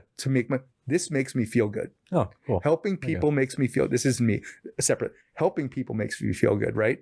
Going to a wine tasting and trying different stuff and like feeling sophisticated and eating it with cheese makes me feel good. Yeah. Just I'm doing things that make me feel good. So that's I'm make myself happy, help others, leave a mark. Like you said, legacy. People want to leave a mark. As you get older, you'll get into that. Sounds like you're already there now a little bit. I'm 20. I just turned 26. But like leaving like you already said something about like helping others. And yeah, I want to be able to help. You're finding that peers, very early. Mine was yeah. about 45. I started thinking about legacy. Like I got a great son. That's my main legacy, but I want to leave a mark. I don't know if it's being remembered, but I don't want this. If I am digging up worms, I don't want it to be for nothing. I want to have left something that was impactful in a broad scale. I felt that way since I was a little kid, and I don't know why that is. So now that I have the means, I felt that, and I'm acknowledging that more and more, and people. So that was my nonprofit, and I have the means to help people because I busted my ass, right? So I've got a little bank in, money in the bank where I can help people. So that feels good. Like I definitely did that too far. But anyway, so those are kind of my main things. Let's get back to rapid fire. That wasn't very rapid, was it? Okay, yeah, no, it doesn't matter. All right, no, 30 seconds. We're sticking to 30 that was seconds. Fucking fantastic. You shut up. Don't tell me it was great. I'll tell you it was great. It was barely average. Your purpose in life. I just kind of got into it. Yeah, I think now it's helping others. It's spreading joy and making sure. So my son's going to graduate without any college debt. How great that, fantastic, right? Dude. Right. That's a big deal. I feel really good. He's also learning about networking, getting on LinkedIn. Easy. I'll work on it. No, eventually. but if you don't, I'm going to hurt you. I'm going to stay on. No, I'm going to be your accountability buddy. I might even do your first one. Do you have a resume? No. Oh my God. What do you do for money? I'll get into that another time. No. Well, I'll cut this out of the podcast. All right. You'll tell me afterwards. I'll tell you afterwards. No, because I mean, you have a skill set that could be making a lot of money. I'm curious, do you do anything? You like to do your projects, right? All right, I will cut this part out. Okay. Clap off. The studio thing with Ryan? No, studio. So to me, Ryan for editing, right? So he's got all his stuff there. You've been to his house, right? getting out of your house and going somewhere and going to work. Oh, I bet it's helpful. It's really helpful. I'm missing the shit out of that right now. I mean, I probably still do this like because it's convenient. Well, think about it. Editing equipment, right? Your podcast, but you mentioned if you have to tear this down and bring it back up because you're using the same equipment. Yeah. What if not? It's just there. Invest in equipment for that. You just show up and be handsome. That's the plan eventually. And be handsome. Yeah. That's it. Not funny or intelligent, just handsome. But the thing is, I use cinema cameras that are meant for like filmmaking and for like, so this is overkill for you don't need all this. That's exactly right. But I like using it. Getting into the idea of a little side business that's paying the utilities, which is people can use that space. You get to sit there and watch them. But I could tell, like, so with Ryan, he doesn't like to work on other things other than his own because he's passionate about it. I get that, right? And that's now it makes sense. I'd love to get involved in other people's things. You have the ability to focus on what you want to focus on, which is super rewarding. You're in like you're a 1%er in the pretty much. So you're doing what you want to do. It doesn't matter that we're in the parents' basement, which was hilarious. When I said it. Yeah. Anyway, when we were on set, I said, "What do you like working in your parents' basement?" Pay for my stuff. I'm like, no, they don't. No. Okay. So anyway, all right. So enough of that. But yeah, I like the festival idea. I like the studio idea. Yeah. I like the idea of getting somewhere and going creative. You know, here's the thing. My friend Darlene, you would fucking hit it off with her. Really? You like you. I mean, the three of us would be just talking about a million things. Okay. Like the conversation we're having now. She's one of the people who holds me accountable most for the last few years, like since I met her. She's and she probably like agrees with you about a lot of things, like accountability buddy. But she's the one who talked about the studio, so she might want to get in on it. What's as well. She do? Is she in the business or no? I think she's. I forget what she does right now. She's working at a church or something. Okay. So, but she does act. She's an actress. She's going to be she's going to be the one of the lead female role in that my next feature film. Gotcha. No, I love that. I mean, so there's two things with legs. So we have two takeaways, as we say in the business, two takeaways to keep going. So, shit, I had a thought and I lost it. Sorry, no. Where was I? Let's just sit here awkwardly silent. Yeah. And see silence is fine. See the views go down. No, I learned this in public speaking. So I've spoken in front, side note, spoken in front of thousands of people. Biggest one was Raymond James conference. It was about 3,000 financial advisors, giant room. And I get to tell people that I opened for Clinton. So I was on the same microphone, the same stage. I passed by him in the hallway. I was right before the keynote and he was the keynote. So that's pretty cool. But like speaking in front of that room, I've taken Toastmasters classes and how to speak. A pregnant pause is really helpful. Let people catch up. Like you and I have been going nuts right here. Yeah. But like when you do public speaking, it's like, let them think. It's the hardest thing to learn. It's so hard because you're just going and you got your presentation on a teleprompter. The same is true with films. It's like, and that's, if you see a Tarkovsky film, there's a lot of, there's a long pause. The thing is, people absorb and take it in. It takes people time. With filmmaking, his films, the shots absorb you. Okay. Because it's so like it's just a lot of it's silence a lot of times, like it's just or sounds or specific sounds, like not the real sounds that you would hear in a place like that, but everything is Foley and it's so meditative and it just I highly recommend. I will. I'm definitely go check out his film. Have you ever talked about him on any of your podcasts before? All the time. Okay. I do all the time. Okay. And I realize I'm a broken record about it because it's just such a. I mean, it's shaped. If it wasn't so impactful for you, you wouldn't be talking about it all the time. No, I wouldn't. Yeah. So. I mean, it's just been an obsession the last few years, like learning about a filmmaker that in the beginning of watching his films, I hated him because he showed me so much I didn't know about that film could be. Gotcha. And I mean, I don't know if I'd go his route completely because there's a part of me that I love Christopher Nolan and Quentin Tarantino because they're writer directors and they're very successful at it. And they've been very successful at it. Who's the guy? Do you know the movie Green Knight that came out like a year ago? Ridley Scott. Or wait, no, it's somebody. No, I don't know why I was thinking Chris Nolan. No, he has a movie coming out where some guy. It's like one of Ryan's favorites because we keep talking about my boyfriend Green Ryan. Knight, I get it. It was one of the more disappointing things, but then I was just out with people and they thought it was the most amazing thing. It's one of those super artsy.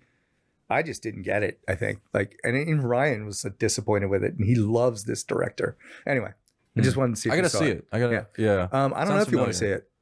I thought it kind of sucked. Really? But it was visually stimulating. Did you see the Lighthouse? I did not. With what's his the guy who's playing Batman now and Willem Dafoe. Oh, Dafoe. You gotta love Dafoe.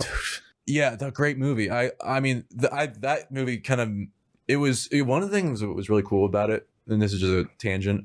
It was almost 1-to-1 ratio, which I started doing for like Instagram shorts, like the sketches I've been doing for Instagram, just or just TikTok, or like posting them there.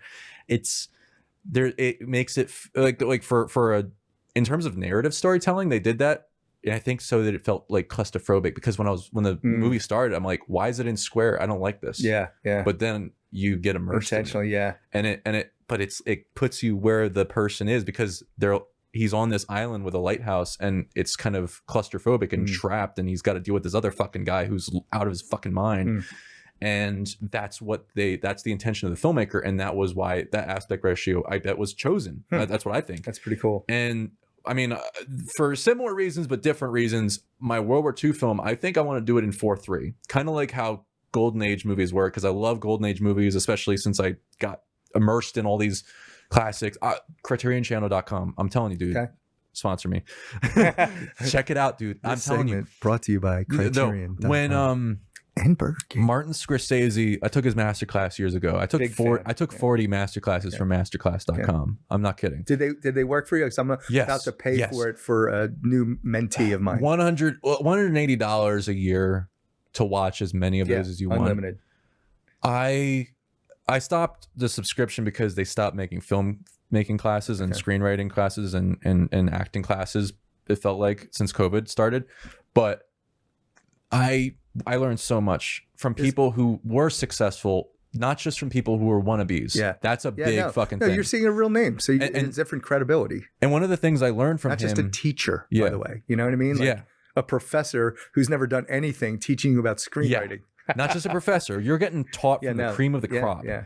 And there's a big difference to that. Like when I talked about earlier, intention, obstacle, and tactics. You don't have any idea how many bullshit things I've heard and read from screenwriting books from people who...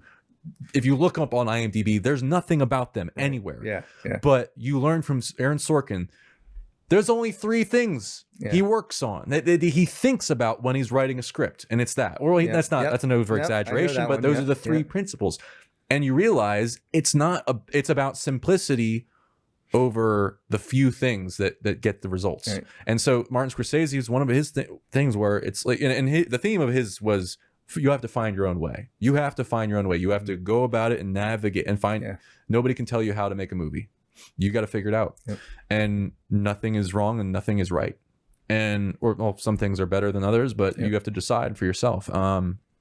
But he advises filmmakers to watch a lot of great films. And Criterion Channel, and it was before that was Filmstruck. Before that got taken down, and then people got in an uproar about it. Cinephiles all over the place, all over the world, got up in arms about it. But basically, it's a platform, it's a place to go where you can bet this is a masterpiece of cinema that is either so underrated or well known or hard to find. So many of them are hard to find, like so many foreign films. Right. I've seen hundreds of foreign films. I just started getting into foreign films. There's some great films out there. Amazing. And not just the ones that are being pushed to the top. I was always like, I can't do it because of the subtitles, but now I can. You get immersed in it. I think my brain couldn't handle subtitles and can now. Wong Kar-wai, I recently started watching his films. He's this, I forget what country. Was it Japanese? No, I forget. But his films he's my new favorite, one of my new favorite filmmakers. Like, it's like Tarkovsky, man. Like, and you watch their movies, and you are being brought to a world that is so intensely and intimately thought out that you just are like, this is what filmmaking is all about. This is what cinema means. You don't know that until you see it. It's like wine. Like it's like, so when Martin Scorsese got into hot water about saying that Marvel movies aren't cinema. Yeah. Right. Most people thought he was saying that they're not art. They are art. Yeah, I know what he was saying. What he's saying is, it's like going to a wine connoisseur and saying that Bud Light is the best alcohol. Yeah, okay. No, right. Yeah. It's not. Yeah. you're a jackass for thinking that. Right. It's not to say that it's not alcohol. Yeah. It's just like It's a Marvel different movies category. aren't art. Yeah, it's a different category. Yeah. But he's right. It's there's a roller coaster ride.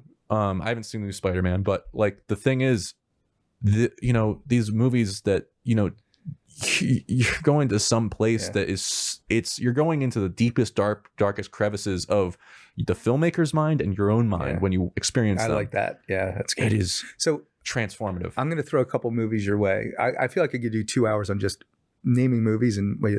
Dude, we'll go as long as you want. Have you ever seen I'd love to make this Project X? Yeah. Okay. How about My Date with Drew? No. Okay. No. And you saw Blair Witch? Yeah. I think, yeah. And I'm setting this up because if you were be kind enough to read my screenplay, I have the biggest. So I'm absolutely. I'm gonna send it my way. I'm ready. Yeah. It's been 8 years in the making. I wrote it in 17 hours, but I've been like doing a real job. I'm doing it, right? I'm doing it. I'm paying for it. I'm going to make this movie. But there's two ways to make it. If you need any help from me, well, there's two ways to make it. There's make it as a true cinema, feature film, or a renegade film like Project X, right? Where you felt like the actors were real, right? And they had the camcorder. And only when you're watching it, like I have trouble with movies like that. I love that movie, but I have trouble because I'm like, oh, that scene could have never happened if they were really just holding the film. You know what I mean? Like, there was flaws to it because you got to pull it off. But in mine, I want to do it renegade cheap, like on the cheap intentionally, not because of the money, but because I think it would be more authentic. Like on an iPhone or something? No, like My Date with Drew. So My Date with Drew is it's about an hour and 20 minutes. It's about a guy who went on a game show, and the answer to the game show, and he won, was Drew Barrymore. Okay. And before that, he had a crush on Drew Barrymore from E.T. So it was very surreal for him to have had a crush, and he won this money on a game show with the final answer being Drew Barrymore. He comes up with the idea. It's like, I'm going to get a date with Drew Barrymore at whatever cost. He has no money, just this random Jewish kid from New York, right? So he and his buddy go to Best Buy and rent a video camera, and they have no money for it. So they're going to return it in under 30 days, which is Best Buy's policy. So then you go through all 30 days of him reaching out to her hairdresser, her agent, people that worked with her, through all the 6 degrees of separation type stuff to culminate in a date with Drew Barrymore. Doesn't get it in 30 days. Gets it in like day 37, right? But he's already returned the thing, so he had to get another one, right? So the whole thing, she found out about it. It's a great movie. Spoiler alert, I just gave you all over the place. But the way in which that's filmed is very authentic because it's really just them, because it is them, right? It's not like fake them making this movie. No, this was his journey, his documentary of everybody he called, showing him on the phone. You can't even hear the other person, right? Because it's just him. It's kind of like, would you say that the 3-minute thing we shot on while they were doing that? Yeah, a little bit. Basically kind of like that. Yeah, but I mean, you've seen Blair Witch. You think, I don't know when you saw that frame of mind, but I saw it without knowing anything about it. It scared the goddamn hell out of me, right? Made for what, $17,000 or something? That's the thing that inspires me most is that, I want to find out how to make films for as little money as possible. But now a friend of mine convinced me that I should be paying people, and I'm like, Well, that's the one thing. Yeah. No, you don't want to take advantage. I don't want to. But if they're all in with you, right, and they're part of it, that's different. It was just that I had so many people I've worked with, I came from the frugal mindset, and I also had friends who also were from the frugal mindset, and they're like, you don't have to pay us, like actor friends, and they're like, but you have to convince those types of people. Yeah, you do need to be paid. No, I could see that in but no, your circle. So this renegade film style, I want somebody to say, I see the vision if it's renegade. I see the vision if it's full, because I think it would work renegade style. I think it'd be done in under 6 months at a pretty reasonable budget, and I think it would be better. Only that, because I could go either way, but I think it would be better, this raw Blair Witchy. I'd love to read it. Think it's real. Yeah. Right now, spoiler alert. Maybe we'll cut this part out, but part of it is that the audience is tricked into thinking it's real, right? So there's a whole spin at the end. But yeah, I'd love to pitch it to you. That's the one I won for the comedy award. Yeah, thing. You need a cinematographer for that. I got nothing. I just got a script that I want to make it. I'd love to read it. And if I would only want you in if you really loved it, because to me, I agree. If somebody doesn't, I'm only really going to do it if I really like it. No passion, right? This is going to be my second time as cinematographer on somebody else's film than mine. this January. I'm going to be in New Jersey filming this like short film for these guys. Honestly, because I don't need the money that much. I get to work on other people's films and do for them what I needed several years ago. Yep. I get to come in with like, I'm like, yo, we're rolling cinema cameras. This is a legit film. We're gonna make it like we're gonna make it look and sound like a real movie. Yep. And like I don't know, like I wonder if like after I like leave, they're like, holy fuck, like this is happening, like because I mean. I would be doing that. That's how I would have been. No, they're geeking out. You know they're geeking out on you. No, I see it like they're like, wow, he's like literally doing it the way we want it to. Yeah. I'm like, but that's because I know as a writer director myself, I care more about what their vision is. But I'm going to tell them like, you know, it's okay if we shoot it. You know, we could shoot it this way. But I mean, my suggestion is, what if we also shoot it this way so we have depth in the background? It looks good. We can light it from the back end, make it look. Make it look cinematic and but you know, it's up to it. You haven't done this yet. Like shot their thing yet? Yeah, what you're just describing. You haven't done anything with them yet. No, but I mean, I location scouted with them. We're going to be shooting it soon. What you just described with giving them input of what you think might be another option, it'll be interesting to see how they take it. Yeah. Like, do you know these folks well? Well, no. The thing is, I told them like, this is my thought, but we're going with your thing. Okay. Yeah. But like you know, if we shoot it this way, it looks like their like back is up against the wall in the situation. But you know, it's. I mean, I don't care. Like, but you don't know how it's going to turn out yet. If they take your advice, that'll be interesting. I'll be interested to see, right? Because I mean, I did this for like. Here's the thing. I'm not forceful. I care more about what their vision is. No, because you would never want to be on the other side of that. Right. I mean, see, they don't seem like Ryan. I could be wrong, but you know, they're pretty the flow more. Yeah, they're pretty go. I mean, but they have been good about sticking to their guns about things that matter. Like we're debating on whether to shoot this one scene out in the outside on shoulder rig or on Steadicam. And I told them like I do have a bias towards my Steadicam because it's something I want to use. I haven't used yet. Yep. But like I think this would look. They're going for like a Paul Thomas Anderson kind of style movie, and I get that. I watched the movie that they recommended me to watch, and I checked it out. I was like, yeah, like I thought that when I read the script, it could be shoulder rig, and they're agreeing like that's what their original vision was. But I'm like, when we went to the location, I know from doing enough things where you're backing up on a shoulder rig, that it's going to be bumpy and distracting, and the audience is going to be like, you're not going to be creating the effect of tension. You're going to be creating distraction, and so I told them that, and so that's something we're debating. I mean, I think like I went with them and took pictures like sample frames with like the exact frame line, the exact like I have an app that mimics like what these cameras and the lenses exactly what the frame line is going to be, and that's how I plan all my films. And I showed them exactly what we're going to get, and so it really is up to them. Like I don't care. Like I mean I hope that we go with the version that looks better and or tells the story better, because that's the thing. They are closer to the story than I am. Right. So it doesn't matter to me whether I'm going with their vision. That's right. That's right. Because it's not your story. No, it's not. Yeah. I have 5 principles for cinematography that I taught myself. Hold on, Paul. Yeah. Hey, Thomas, tell me your 5 principles of cinematography, please. I do weird shit like that. What's wrong with me? Like, I love it. No, I love it. Somebody will say to me, hey, let me tell you something. I go, I'm not ready for it. Now I'm ready for it. Go. Okay. It's story, framing, light sources, light wrapping, and then simplicity. Light wrapping, like Flavor Flav light wrapping? No. I was just trying to be an ignorant. It's wrapping the actors in the set with light. Okay. But also in that is like how to wrap it with shadows, how to, and also I learned from Adam, light spaces, not faces. Basically, you start with story. Story's king. Everything has to be dependent on the story. Framing. You figure out the framing of different camera angles. Generally, I like to match. If I'm shooting coverage of one person, I like to have it match in focal length and distance from them so that it seems so jarring. But I also think about where they are in relation to the background and the foreground and in the space. And I create the best. I don't just think about each composition. I think of each composition in relation to each other and the whole scene. I think of all of it. and the next scene, like the composition of the next scene and the previous scene, you know, what are we cutting from and to, and all that stuff, and 180-degree rules, all the principles of cinematography that make for continuity and shit.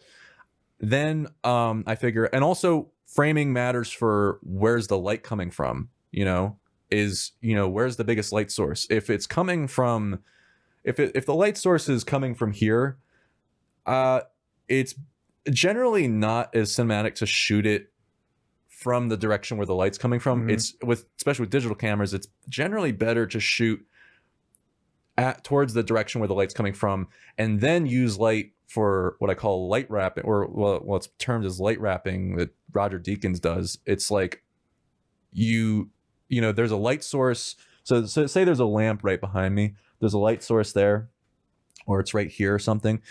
You can cheat it a bit and have it wrap around you. See how this light is wrapping around our faces? So like, say there's a lamp right here in the shot.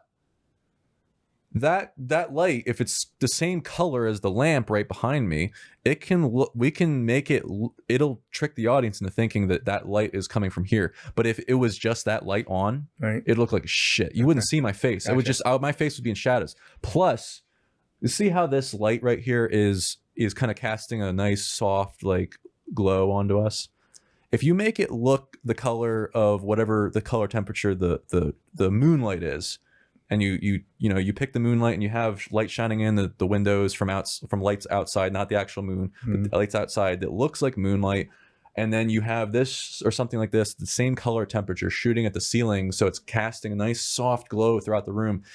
It'll illuminate certain shadows. So it's just like a digital camera, it'll just show up as blackness, but it'll illuminate certain things in a way that the audience will think it's moonlight.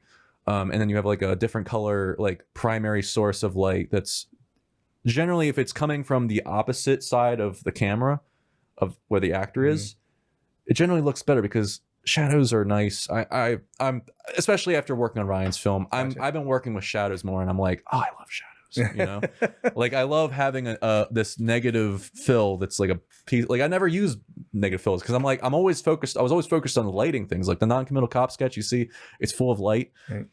Now I'm trying to work in shadows in my work more, you know, and I find that really cool. And so, so it's story, framing, light sources. A lot of times you might want to change the framing because of where the light source is coming from. Also, you can create artificial light sources.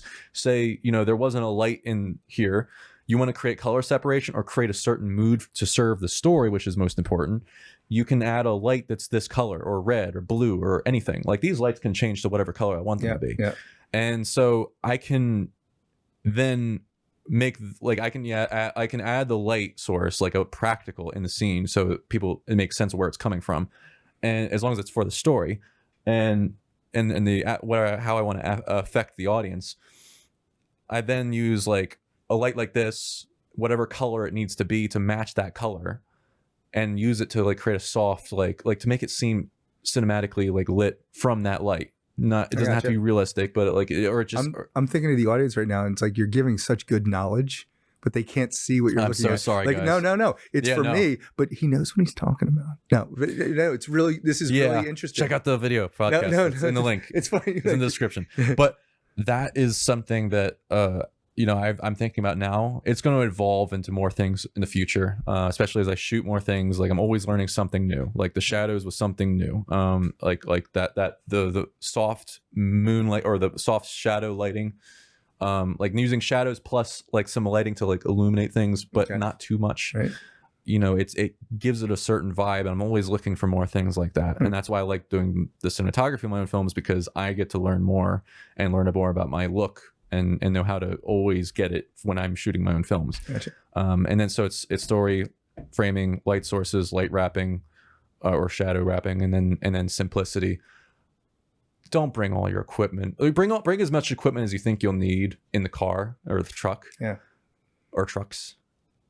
But don't bring it all inside until you know you need it. Right. Have a good simple system, and then if you can get away with one light, go for it. Mm-hmm. You know, there's nothing wrong with one good light, you know? So story, framing, light sources, light wrapping or wrapping or lighting and then simplicity. You needed that to be a better acronym. You change the words just to make it like spell out. It'll evolve. Spell like poop, so everybody could remember it. I'll evolve it. Or actually, shart. Since you liked when I said that earlier, you really enjoyed. That's a fun word to say. All right, so wait. So I'm going to bounce another thing off. Yeah, go for it. So To Great Lengths, the nonprofit I talked about, is really very broad intentionally because it's all about investing in the person and helping make their dreams happen. Yeah. Right. So some people have helped you out along the way, right? Mm-hmm. So through Ryan, Johnny. Bald guy from Liverpool you met on the train. Mm-hmm. You were at the train set, right? Yeah. As an extra. Bald guy on the train. Mm-hmm. Liverpool. Oh, yeah. Yeah, I got his number. He was the one with the English accent. Yeah. Yeah, I got his number because I'm gonna get him to read my World War II script to help get like the English nice. this English pilot to sound more. I'm writing him like his advice was write him just like normal, like don't put anything into it that's supposed to be, and then let him take it. Yeah. So I've become a good friend of his since this. He works at that place Slow Hand, and I didn't know this, but he wants to be a filmmaker, right? So he's 20 years old, turns 21 in February, and he looks like he's 45, which is hilarious. I love you, Johnny. We watch Liverpool matches. I like Liverpool soccer, and we go tomorrow. I think it's at 11:30 at Kildare's in Westchester. Oh, that's awesome. So we came, but I just learned that. So, he's still living, I think, with his folks or whatever, not, barely paying the bills or whatever. I go, well, and he doesn't want to do school. He's like, I don't want to do school. I don't want to have all that debt. And all. I go, you rang true a lot of things. I go, just do it. So I would be curious to see what you think of the advice I gave him. The advice I gave him was just do it. Michael Jordan. And or Shia LaBeouf. I said, what part of it do you really think you're going to like? He's like, I think screenwriting. I go, okay. He wants to learn the end to end though. Right? Yeah, no, what was that? Yeah. So let me finish and then jump in. Yeah. Don't forget your thought though. Write down if you have to, because you're old and you'll forget things. I know. No. So he wants to learn end to end, but he thinks screenwriting. So I said, well, I'd love to help you evolve, grow, do it. Right. And I talked to Ryan about it, and I said, well, here's what my plan would be. I'm going to get you a few master classes, okay, about screenwriting, because that's your one focus. Aaron Sorkin's. Yeah, I know. Yep. And there's another one called Skillshare, right? That I've done my research. I didn't know what either of these was, but Masterclass has the big names, which benefits because they're real people who did it. The other one gets into more the how-to at the nitty-gritty level. Like literally, there's screenwriting, how to go into movie magic and make it work better for you and all this stuff. So I think there's probably a combination of the two that might help them. But anyway, so I'm going to get a masterclass, right? Watch as many as you want, right? So that's one. That helps him kind of understand and a lot of the stuff you've done. Yeah. Then I said, I want you to write something. I want you to write a 2-minute short about anything. It can be about using your pencil. I don't care. But you're going to write it. You're going to do the screenplay, the official screenplay, and then we're going to film it. We're going to do it, right? And then I came up with, and I could tell he was lukewarm because I was throwing too much at him, right? I do this with people. I give them an opportunity, I overwhelm them, and then they never respond. So I said, this should not be a stressful thing. I could tell. I could see the stress in his face. I go, look, I'll write a 2-minute short. I already have 3 that I could do like right now. But you're gonna do the screenplay, and you're gonna do the editing and the filming and everything. And we're gonna use all Ryan's stuff, right? And Ryan's gonna help you through every step of the process from the beginning to the end. Mm-hmm. Yeah, if you need me involved, right? I'd love to help. But is that a good idea for an upstart? What would you add or change to that if you were doing the same thing? Because I just created that on my own out of what I think could help them. No, instinct. that's smart. Do it, right? I'm going to fund you to do certain things. I'll get you all the equipment. I'm trying to think of what else would be smart to help a guy like Johnny. Honestly, you would be a great mentor. Yeah, I'd love to. That'd be another thing. Like, you come for a day or whatever, and just we have lunch. I mean, if and I don't mean to do this like as self-promotion, but like the podcast, number 15 that I just did before yours, that is basically for someone like him. Perfect. That's great. Who is, looking to get into it, especially. Yep. And it's basically, it is me revealing 14 years of being obsessed with this and trying to find out what is the smallest % of everything I've ever learned that has enabled me to get over the biggest hurdles. and it's really designed for somebody who is looking to get into it to save the most amount of time and headache and heartache and pain. Yeah. Because you're welcome, universe. Brought to you by Thomas Prophet, saving you 14 years of angst. Yeah. Right? No, that's great. No, I fucking spent like years of thinking I'd never be able to get to where I am now. I spent years thinking I could never write a screenplay that I wanted to write as well as I wanted to write it. But in a few more writing days, it seems like I'm going to be done writing something that I am finally a feature length that I'm finally fucking proud of. Nice. Like I like it. I feel like it stacks up against a lot of my favorite films. That's awesome. Like I can't even fucking tell you how hard it's been to do that. Okay. Incredibly hard, and thanks to like the people I've met who've been able to give me feedback and help me along the way on that, and just everything that's helped me. Yeah. Like it's just, I mean, you're at the tail end of it. It's got to be rewarding. But then again, it's the tail end of writing it, but it's the beginning of making it. And don't let fear take over. No, I'm not. I need you to get. I wish that spiritual lady was there, because losing fear is the most insane feeling ever. I want everybody to have it. I don't know how I have it. I thought it was going to go away by now. 2 years strong, just like that's awesome. Not a care in the world, man. It's freaking great. See, I don't know. I don't know if I'd want to do it because just for the sake of, I know when I change my meditation routine. Like right? No, it might fucks change me everything. Up. It fucks me up. Yeah. So I'm like, I'm glad having enough fear that inspires me. Yeah. Now, fear for inspiration is a good thing. Yeah. Fear for paralysis is not good. No. Yeah. It's important to be able to blast through the obstacles, the fear. Yeah. But I think I don't want to. The thing is, it's like whatever I have is working right now, and if I lose that fear, stay with it. Because the things I make feature films, they might be just things that I fear. Yeah, and I'm making the film about the guy breaking out of the friend zone. Yeah. I feared that. Yeah, I feared telling a woman who I'd liked for years, who I was friends with, about how I really felt. Yeah. But I needed that to grow, and I did it and made the film. It's an interesting concept. That helped. Dude, you make films on all your fears so that you can overcome them. That would Martin Scorsese makes films about things that make him mad. Yeah. You know, if you make films about things that are real to you, they'll be real to somebody else. Yeah. I'm telling you. And this is the advice to Johnny is make a lot of short projects. Yeah. As well as you can within your own means. Well, I'm glad as I had fast that right. as possible. Yeah. And then I would say, and to you as well, write and direct something. I'll shoot it for you. Like I'll do everything production wise. I'll help you produce it from everything I know. And I'll even help you co-direct it. But I don't want to be the thing is I don't want to be credited to as director on anything unless it's something I wrote. Just because it's a consistency thing. Yeah, I want people. It's like it's your brand. Yep, understood. When people see that directed by Thomas Prophet, they're gonna know it is something that I spent a lot of time. Right. Yeah. And went through. That's all what your brand. It went through all the filter. You know the scene where Denzel in American Gangster, where Denzel Washington is talking about his. I don't think I've seen it. I don't think I've seen it. Well, he's talking to his friend who's trying to sell his product, his blue something. Blue magic or something, and they're selling it a watered down version as the same thing, and he's telling them, call it whatever the fuck you want, but if you call it blue magic, you're fucking with my brand, and he ruins a friendship because of that. But dude, he's fucking great in that movie. It's fantastic. That's a great scene too. So many fucking great scenes. I have one more Johnny for you. So to close it, Johnny. So yeah, I'm on the right path. Sounds like you don't hate my suggestion. No, I don't. And he doesn't have. I'd tell you if it wasn't. Well, I appreciate it. I just hate when people don't give honest advice, right? Or honest conversation. So I could tell he doesn't have anything in his that he's wanted to make, which kind of surprised me. If you want to be a screenwriter, usually I think you'd have an idea or two, but he clearly. It's hard to figure out, even for me. Yeah. So I came up with this last thought. I said I can give him some of the stuff I written, but I like the idea.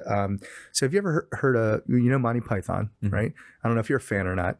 I wasn't younger. Now I'm a super fan because the humor caught up to me. So dry. Ministry of Silly Walks. You familiar? No, but okay. It sounds. So familiar. I'll send you this 2-minute skit. I said, here's what we're going to do, because he's from England, right? So it's an English thing, and it's my favorite skit. And I've thought I don't know what the rule is. You know, in music, you can do a cover of a song, but like if it's over 10 years, you don't have to pay a royalty, and there's all this stuff, right? You know, I'm familiar. Like if somebody re-releases, you know, I don't know, Start Me Up by the Stones, and they redo it, like Maroon 5 redoes it. After like 10 years, you don't have to pay any of the royalties or something like that, right? I was curious on sketches and skit comedy. If you redid it with different actors, do you have to pay anybody for it? You know what I mean? Or is it just a redo? There's got to be something there. I haven't been able to find it. I don't know. But anyway, but my concept is take Ministry of Silly Walks, which was probably never storyboarded, never written down. Michael Palin wrote it. John Cleese did the acting. It's the greatest thing ever. I did a whole charity event on silly walking and a contest. Oh, I think I saw something. Yeah, that was, and Ryan did that. Yep. So I said, we already know what the skit is. You can watch it in 2 minutes. Write the script back into the script of that silly walk. This would teach him the structure within a screenwriting. What do you use? Do you use Movie Magic? Do you use when I write, when I finish writing, I'll copy and paste everything in the Final Cut and then format it. Okay. I don't write formatted. Okay. I write bare minimum. This is probably because I wrote my 400-page manuscript this way and it stuck for me. I write very minimalist. I write in either Word or Google Docs, and I will like write the actions, and then I'll write in quotes the what's being said. Right. I don't even say who's saying it. Right. Okay. Because by the time the scene's finished, I know who's saying what, because everybody's objectives are clear to me just by what they say. Yep. Okay. I know what the voice is like, and so. And, occasionally there's a line here and there. I'm like, wait, who's saying that? It's like once every like 20, 30 pages. Right. And so, it doesn't matter. Right. If it can work for either character, it doesn't matter. Well, because you're making your own stuff, right? Yeah. So if you were, but eventually, if you want people to take it seriously and make it, you have to do it in Final Cut, like or Final Draft. I mean, I go to Final Draft. It's like 2, right? Yeah. So you have to. So I wanted them to learn that, because if you're writing something, you're going to submit something, it's got to be the same font. I recommend trying that where you write without formatting, because when you write formatted, I wrote on paper. I wrote on paper and I had to translate it. I didn't have a Movie Magic. I just wrote that's good. an entire notebook, and then I moved it into it. But so I thought, if he takes something that already exists and backs into the screenplay, he doesn't have to worry about the creative side. Just write it. Camera zooms in, guy on a street. Well, here's the, he could use some of the concepts. You don't have to. All you have to write in the script is, I don't know what Ryan does, but this is the way that you have to do it. Is you just write what the story, the actions and the dialogue, and like of course the scene like headings and whatnot. Maybe or maybe not cut to, doesn't matter. You don't have to write anything about the shots. That's the cinematographer or the director's job to figure that out. I think he does both because he's playing both roles, but I got you. But I believe that if you want to have better writing, don't think. You're thinking about the shots and shit while you are writing that down, like you're trying to make decisions about that while you are writing. You're putting the horse behind the carriage. The stories first. Right? The story, the dialogue of the character. If you are spending any amount of brain energy on anything else except for that, anything else but than that, you are taking that energy from the from creating the best story and dialogue and characters. I think I got lucky because I didn't know how to do any of the other stuff. All I knew how to do is get the story out and the dialogue. That's all you need to do. So I thought he would learn the structure. He would learn how to use the screenwriting software, right? That would be a benefit. He goes to the masterclass, he does that, and then we film it, because I want to redo the skit, because I want to do a 30-minute episode or 22-minute, whatever, of my favorite skits of all time redone. Okay, so Silly Walks is one. Another is, you probably don't know this, MTV show called The State back in the day. It's Louis, and Louis just wants to dip his balls in it. That's the whole episode. Is that avocado dip over there? Yeah, it's avocado. I want to dip my balls in it. It just keeps repeating it. It's the most ludicrous, insane thing ever. But it was a huge hit back now because it's just bizarre. You ever hear of there's a concept of comedy writing called it's not The Straight Man, it's called Straight Line Wavy Line, and it comes from this book I have over there. I could give it to you after this. No, I won't read it though. Oh, that's right. Yeah, no. Oh, I'll just explain it. It's basically, thank you. You have Cliff notes, please. The straight line character and a wavy line character. The straight line character, they are gung ho for this one objective, this one course of action, this one path of action. And that is causing this other character to weave around and have to deal with it, and it's making life hard for them. And it's seeing that wavy line character not know how to properly solve this straight line character's issue that makes it so funny. I forget the exact terms but that's basically a summary. And I think about that all the time when I'm writing comedy. Is what is this character's what chaos is this character causing to this other character? Yeah. That's how you make character-based comedy, not just on jokes. It's one thing to write jokes, but it's funny. It's funnier when you're writing characters that are saying things and they don't realize it's not to be funny. Right. They don't realize it's funny. Yeah, the audience realizes it's funny because I mean, then again, there's things that you don't understand why it's funny, but like it just is funny, and it works. That's all that matters, So I'm thinking I want to do 4 skits redone. Right. That's why I want to find out if I could release it or not, because of, who do I have to get permission to? I mean, that skit from Monty Python was probably 1972. Right. Yeah. And I want to do 4 of them. I want to redo them because young kids have not seen this stuff. Mm-hmm. And the Monty Python Silly Walk one is interesting. I was dating somebody at the time, and we would walk down the street and I would just start silly walking. All this is you just start walking weird, right? Just random, just whatever you're feeling. And this kid cracked up. She's like 11 years old. So he started doing it. And then I started doing it, and other people started doing it. I'm like, what the hell's going on? Now, if I do it, like, oh, Monty Python, right? So, and everybody smiles, and kids love it. I'm like, I think silly walking's a thing. It's fun to do. People get caught up in it, and they lose track of what they're doing, and it's catharsis. So I have this whole thing. I'm gonna pitch to Rose Tree Park, which is right near me in Media, that I want to buy from them or rent from them a space. It's the Silly Walk Zone, and I'm gonna have my signs on each of the 4 sides that says you are now entering the Silly Walk, permission to walk silly, right? Mm-hmm. And there's gonna be a camera from the tree 24/7, just like you never see like a bar camera. Right? Yeah. Just 24/7. Anybody can go with their kids and just silly walk. And then they're going to see it the next day on Instagram or whatever it is. The joy that silly walking brings to people blew my mind. It was beyond what I expected. And it's so stupid and so simple. Mm-hmm. And then I even thought of, if you go for a walk and you wear your Fitbit or whatever, it's going to tell you your heart rate. It's going to tell you how many calories you burned and all that stuff, like a sophisticated one. Then you do a brisk walk. It's going to do the same thing. Silly walking's hard as shit. So there's even an angle to it being good for you, like getting your heart pumping. You know what I mean? Like there's an angle to you're going to a nice park and you're walking around and you're exuding your energy. So there's a concept there. Seinfeld book that I was given and I never read is called Is This Something? Mm-hmm. And it's this idea that with his comedy, he knows there's something funny about something, but he can't write the joke. He can't place it yet.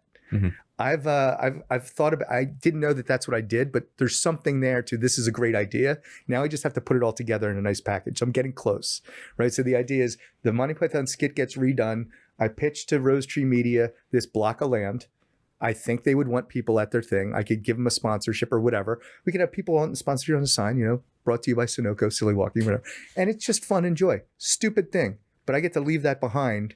And then other parks could take it. And I think it could spiral. Mm-hmm. If you Google silly walks, you will see a lot of people in front of their houses have done their Ring doorbell and set up silly walk zones. So at my event, for people that wanted them, I paid a lot of money for these signs. It said, you are now entering the silly walk zone. Please continue. And then when you leave the silly walk zone, you are now leaving permission to walk normally and boring again, right? But in front of their yard, people with their kids, their stroller, they see the sign, they read it, and they just start doing it. So there's all this like raw footage. So funny.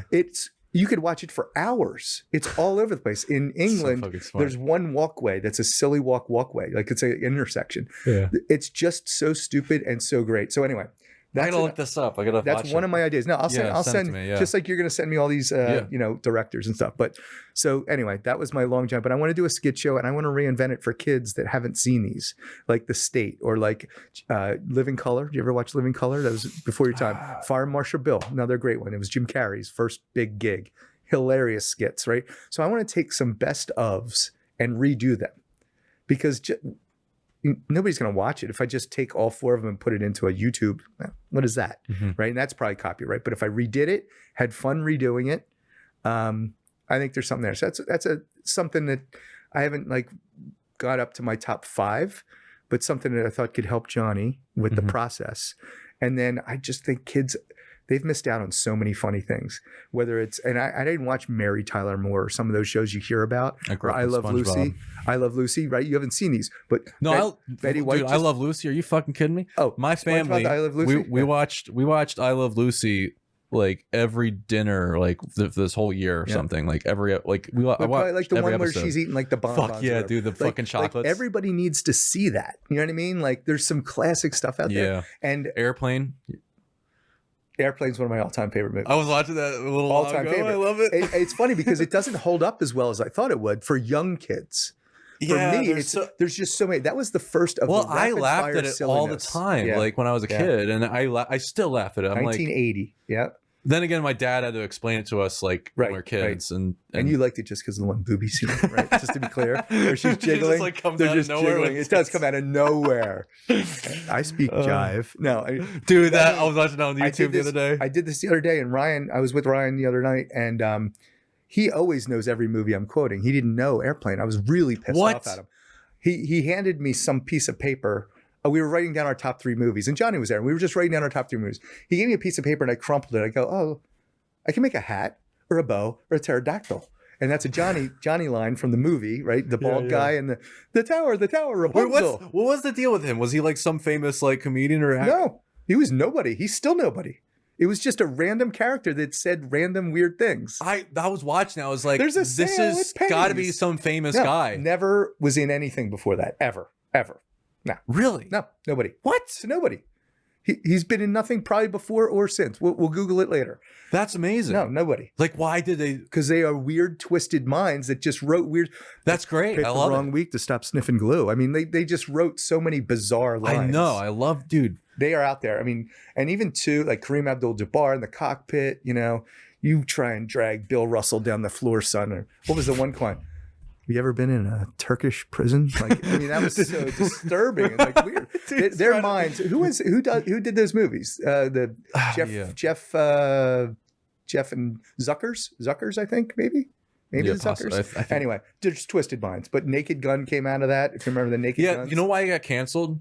Is because it was so much visual humor that they wanted the studio wanted, the network wanted shows that people could watch without watching the TV. They wanted things that they could have on in the room and just listen hear to. it. Okay. Yeah, that was so stupid. But like then again, we probably wouldn't have Airplane if it weren't for that. Yeah, that's funny. So, some of OJ's best work. I mean, other than killing a couple people and getting away with it, which is his top work. He's really good. Hey, sponsored by OJ. If the glove doesn't fit, the orange juice that never gets busted. Oh my God. All right, so. Can we rapid fire again? Yeah. So this is actually something you probably touched on. I'm going to try and keep it under a minute. The legacy you'd like to leave behind or the destiny when you're done here? Yeah, I gotta leave a mark, man. I go back and forth on the spiritual thing. There's not like, if I was so sure there was something else after this, I could relax a lot better. But I don't know that for sure. Yeah, I mean, so I want to leave something behind that. And you know what? 30 years from now, and you said it remembered maybe. I don't know. How do we know that like heaven and hell aren't just something that a reality we create for ourselves in life? You got to just go all in and believe it or not. Yeah. I need to see everything. I mean, heaven and hell, it could be like South Park. I just watched the South Park I got back to South Park. I love Human Centipede or no, that's disturbing. But no, and I've seen Book of Mormon like 5 times on Broadway. I haven't seen that. Dude, we're going. It opens back up in February. We're going. We'll do it. We're going. I promised Ryan too. It's the best show ever. Fucking down. It's unbelievable. So I'm watching South Park the other day and they're in hell. It was like Saddam Hussein's always in hell and the big red guy's the devil. right? I don't know how much you watch South Park, but the scene is like they're all up in this kind of, it's not heaven and it's not hell, and they're in the waste area, whatever that area before, right? You had decided, and they're like, no, you're all going to hell. And the whole crowd's like, what? We're all going to hell? Like, but I'm a Presbyterian. I'm a Catholic. I'm a Jew.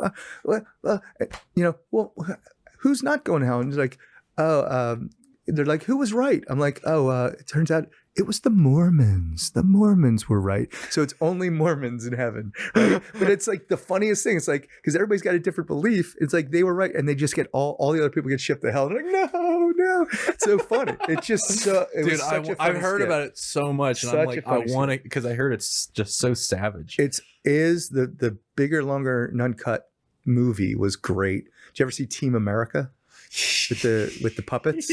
I mean, that's pretty savage too. It's great. Yeah. But anyway, what was my point to that? Mormons? We were talking about legacy. Yeah, legacy. I still don't know how I got there. No, leave it alone. Oh, because I'm not sure, right? Is it the Mormons? How do you know it's the Presbyterians? Is it the Quakers? I was raised Quaker for about a year. But like, what is it? Is it the atheists? Were they right? You know what I think?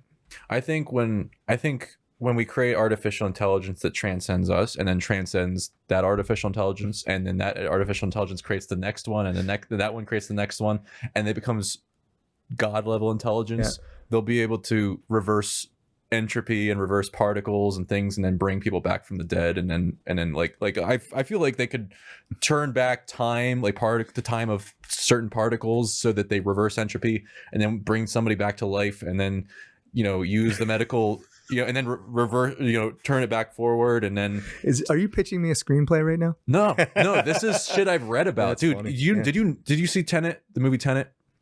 By Christopher Nolan? Just came out like 2 years ago, like right at the beginning of COVID. Yeah, I did not see it. It's about something that's actually real in physics. It's about reverse entropy. It's basically that the concept that, if you put an egg on the counter, it rolls off. Mm-hmm. This is incredibly rare, but there's actually a potential that it could reverse and then roll back to where it started. And it could shatter and then come back together and roll back. What causes it? But it is, and we're talking about is that why Tenet is we're talking about it is because it's before exactly. How good? How smart am I, dude? I just put it together. No, that movie. I'm that smart. Yeah, you are. That movie. The second half of that movie is incredible. Okay. Fucking incredible. No, I heard it was good. Jaw-droppingly incredible. Now, how emotional it was compared to his previous work and how much it affects the audience emotionally, I don't know, but it's one of my favorite Nolan films because it's one of his most well put together in terms of the details. Okay. And I when you watch it more than once, you really realize how, like, oh my God, I totally missed that. Yeah. Like it's incredible how much is baked into it. But I appreciate that. Well, and so we both believe that we don't know what happens after. But that's the thing. What if like a super AI, what if it's not a super AI, or what if it's us, a more intelligent version of us that influences us from the future, and that is our God? And what if it's nothing? Or what if it's nothing? What if it's a combination? what if in the future all intelligence is united into one intelligence? Kind of like, in a way, it's like the Earth is with all the humans in it. It's like a bigger version or a more complex version of or a meta version of how there's neurons in our brain that are firing messages back and forth and communicating just like we do on Earth, and eventually though the bandwidth will be expanded by technology and by something akin to telepathy, the way that we're Elon Musk is trying to connect people's brains, and then it'll be so intelligent that like I said, they could reverse entropy certain particles, certain things, to bring back people from the dead, and then to bring them into that. And maybe that is what people are tapping into when they have inspiration, or they find God, or they go on drugs, or they go into meditation. They're tapping into that thing that hasn't happened yet but transcends time. I'm with you. Or is it, are we just in the Matrix? Could be. It could be just in the Matrix. Or that I just Matrix watched is that one created earlier. because all the intelligence comes together and creates But again, it could be nothing. Could be all random Could be events, anything. and we're pushing up daisies. Clapping of hands and clapping of tongues, as Marcus Aurelius would say. There you go. No, could be. Dude, we just got really fucking deep. Dude, I've always wanted to scared the hell verbalize out of me. That scared the hell, not the conversation, but I'm just digging up worms scares me. That's where I get back to legacy. What if that's the answer? Fuck. Yeah. I better enjoy every minute and try and leave something. You know what? That we're all in. People joy. Let's make a legacy. No, it's like, that might not be it, but I have to go to the lowest common denominator of that might be the only thing I'm afraid of, that there's nothing else. Yeah. Right. So anyway, all right, rapid me. So rapid me. Question your 3. most meaningful failure. Oh, I read that one earlier, and I had it. I bombed so bad doing comedy once. That's a good thing to do. It was awesome. It was so fun that I bombed. And it proved to me that nothing's going to deter me. Like literally, one of my mentees, Jason, videoed it. I still haven't watched it. It was so bad. And it turned out that drinking before doing it to excess is a bad idea, especially when you wrote your bits down on your iPhone, like all comedians at open mic do. They put it on their little iPhone or iPad. And then you got lights blasting your eyes and you can't even read your phone. So your whole bit is gone. And now you just are up there alone. It was horrible. But that's on a small scale. And that was about a year ago. But I haven't, I would say marriage a little bit, but that's not a fail. 19 years, great kid, got out of it. And we get along great now. Like we awesome. We never didn't get along great. We just fell out of love. So, but most people view that as a failure, but I don't. What's that like, falling out of love? I mean, if you want to answer that. I think I got resentment came up a lot. Like, so with me, I felt less and less appreciated. And it doesn't mean this was real, but in my mind, I felt less appreciated for what I was bringing to the table. And there was no, it was just becoming friends. It was like the roommate scenario, right? So if you're with somebody for a long time, I had thought that it was normal to not be together sexually for a long period. And then I started talking to friends about how often we got together and how often and I realized I was on the standard deviation to the 9th. And I'm like, oh shit, this isn't normal. Because you watch these sitcoms of like, Everybody Loves Raymond, like, oh yeah, we don't do that anymore. Like, it's not normal, right? So I thought, I'd like to get back to that and feeling like somebody that really digs me, right? That I lost that feeling, and it messed up my mental state. So it wasn't really falling out of love. It was just time. Just like, I don't know. I'm starting to think nobody should be with just one person. I think it's abnormal. I think we do it because of the kids and society and family. It's becoming less and less. People are picking the types of relations. You see the polyamorous thing. There's all this stuff out there. There's now. a book called there's a writer called Neil Strauss. Now I realize it's a book, so you're probably not gonna read it. Never gonna read it. Neil Strauss, he went from this journalist back when journalism was, a real thing. Yeah. And why do I keep leaning in to say like it sounds cool? That's why. Did you ever watch Joe Biden? He's like, because it's not inflation. He whispers. Have you seen the whispering? No. When he does that? It's so creepy. Oh God. Google Joe Biden whispering. It'll creep you out. Right. Basically, he had an assignment where he was supposed to investigate pickup artists. Okay. And he went from investigating them and being this guy who had no luck with women. Like he investigated. He was like a journalist who worked with like rock stars. Okay. And he thought that, great, finally I'm gonna get sex. I'm gonna get all these things. Didn't happen. But he went when he really ugly. When he went into he's bald. I know, it hurts. It hurts.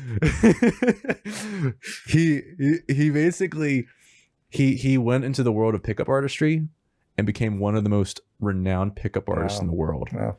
And he's an incredible writer. And like his writing is fucking top notch. And he went into that world, and he became a god in that world. And I didn't know there was a world. They had all these fucking sex clubs they would go to, like having massive orgies. He writes about all of it. There's an audiobook version, I think.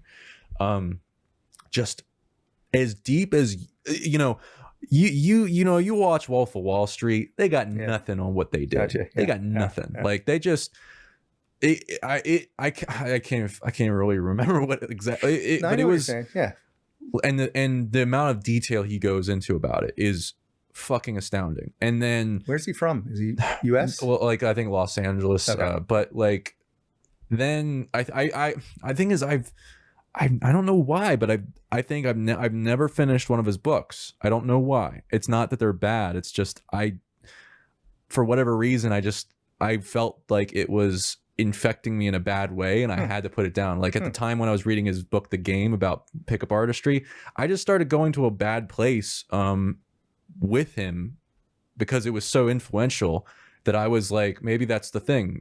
And I realized, no, I don't want that. No, you don't want but the thing is, what I hear is like his books end with him arriving at that same conclusion that it's not good. I just haven't gotten there. And then he wrote a book kind of like that called The Truth, about relationships. And basically I think it's the woman he ended up with at the end of The Game that caused him to leave that world. He ended up cheating on her a lot and didn't know why, and it was like sex addiction, and so he's going to therapy for that. And then actually trying to embrace the world of polyamory, and he's trying to like try all these things, all these relationships, and he's trying to cultivate his dream relationship, which is like a society of people that all these women that he fucks, and it's like a group relationship thing. And what I think what he ends up learning through the course of it, and you realize it as you go, because he's taking you along the journey with you, whether you like it or not, in detail. And it's all stuff that happened to him. He arrives at the conclusion, and this is a spoiler, but he arrives at the conclusion that it doesn't work. It's all narcissism. Just because of, but he starts out, like a brilliant fucking salesman on every one of his books, because he was sold. And he's selling you the way he was sold. And you are like, oh, I'm totally in on this. And that's why I couldn't read his fucking books, because you could tell what it was doing you go down that road, because there is nothing more powerful than the truth. And when he tells you the exact truth, the way he experienced it, and you feel going down that road as well. And so I got to get back into that book, The Game. But so before I forget, Michael Douglas, The Game. Ever see it? I love that movie. It's a great movie, but it's a different movie. But it's different. It's not about the same thing. No, it's not. No, but that's a great movie. Underrated. Great fucking movie. Every time he said The Game, I'm like, oh my god, I forgot about that movie. I have to watch that. Dude, I watched that again. Dude, that was a creative. Who did that movie? David Fincher. Really? Yes. What a great movie. Great movie. And it went on. Did it go under the radar? Totally. Nobody saw it. It was great. Somebody at my restaurant told me to watch it years ago, and I was like, "What the fuck? This is great." It is a great movie. It was such a twist. It was like before Fight Club. It was a twist. Like Fight Club had a big twist. And so you were saying that, and then little known fact, you were talking about sex clubs. I've actually been to 2 of them. Yeah. What's it like? One in Philadelphia, one in Liverpool, England. This was my experimental post-marriage phase where I just wanted to try everything. By the way, I think I've tried everything, not the like crazy stuff, but like experience to know whether I like it or not. So there's one in Philly. Have you heard anything about Philly? No. I'm not interested in going into one, but I'm interested in hearing about it. It was an interesting experience. So it's called Pleasure Garden Club. I knew about it because an old friend of mine started bartending there. So I asked her about it, and I wasn't going to go by myself. So I got my best friend, Amy, and I'm like, I want to check this out. Like, what's this like? You go in, they check your phone, then you go in, so there's no cameras or anything. And you go in, it's like a dance club. Bartender, bars, happens to be a stripper pole. Nobody's really on it. It's 9 o'clock at night. And then 10 o'clock at night, like you start looking around, people are shedding clothing a little bit. And now people are working the pole and just having fun like amateurs. And then 11 o'clock, you're like, I think he's getting a hand job in the corner. I think that's what's going on. And then by midnight, it's like everybody's naked and just like stuff's going on everywhere. Now, there's people there to observe. We didn't take any clothes off, but like there's like a cross where you can get whipped on, right? So you put your arms up and somebody just wants to get whipped on the cross. Then there's like a straddle pony thing that's meant for women to be pleasured. So they are perfectly aligned with this straddle horse thing, and a man could just stand there. Like it was true. There was a rope person getting tied up with like really fancy ropes. There was a voyeur room where it's just a room with a bed and a window with 10 people watching. Like it was just all this stuff. I thought it was an Eyes Wide Shut. It was really surreal, right? I didn't know this really existed. Like I really had no idea. But an experience I wouldn't trade. I've never gone back because I don't want to partake in that. It felt dirty, like not just dirty, but like physically dirty. Like I don't want to get a disease. I grew up in the AIDS era. I ain't touching that shit, right? No STDs here. Hey, ladies, if you're interested, I'm totally clean. Never had anything. I was always protected. But so yeah, that, and then Liverpool was really cool. Liverpool was with my friend and TJ, and she'd never been with a woman.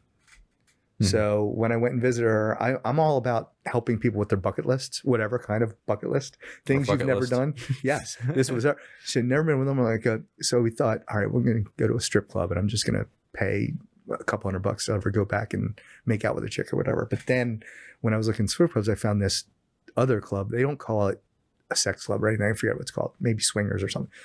You go in and you get a bracelet, and it's just a bunch of different rooms. It wasn't the same as the one. You get a bracelet that says what you're into. Yellow means bi-curious. Green means there just to watch. Red means gay. Purple means threesome.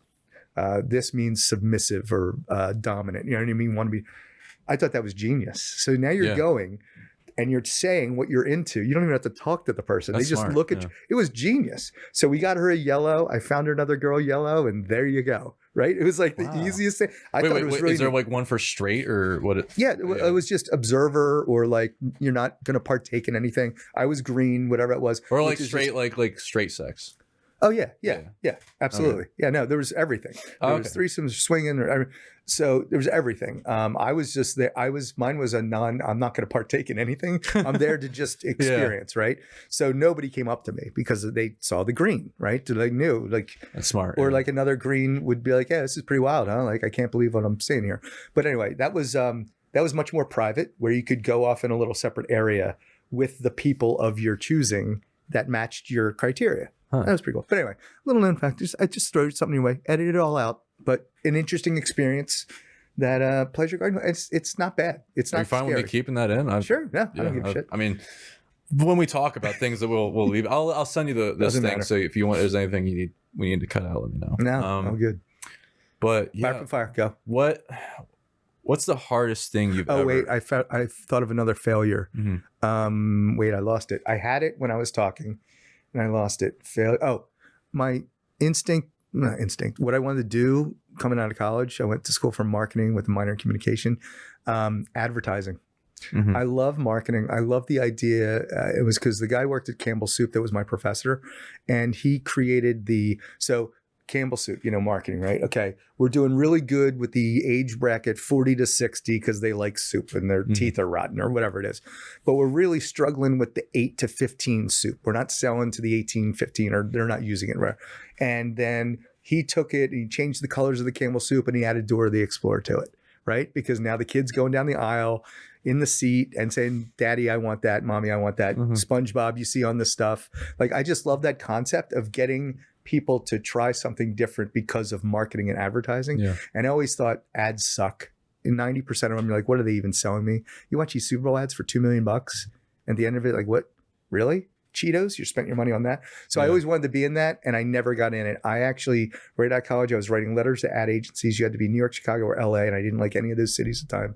So we moved to Phoenix, which was growing. I thought I'd get a job, and I was writing letters like, I will work for free for a year if I could just work at your ad agency. Everybody must have thought, I learned later, it's like you were giving it away. They think, what good are you, right? I was so confident, I knew I would crush it. And I still know I'd crush it. But I was giving it away, so there was no perceived value in me. I learned that later, but never getting into advertising. So I've done it on my own. I've done bar marketing for people.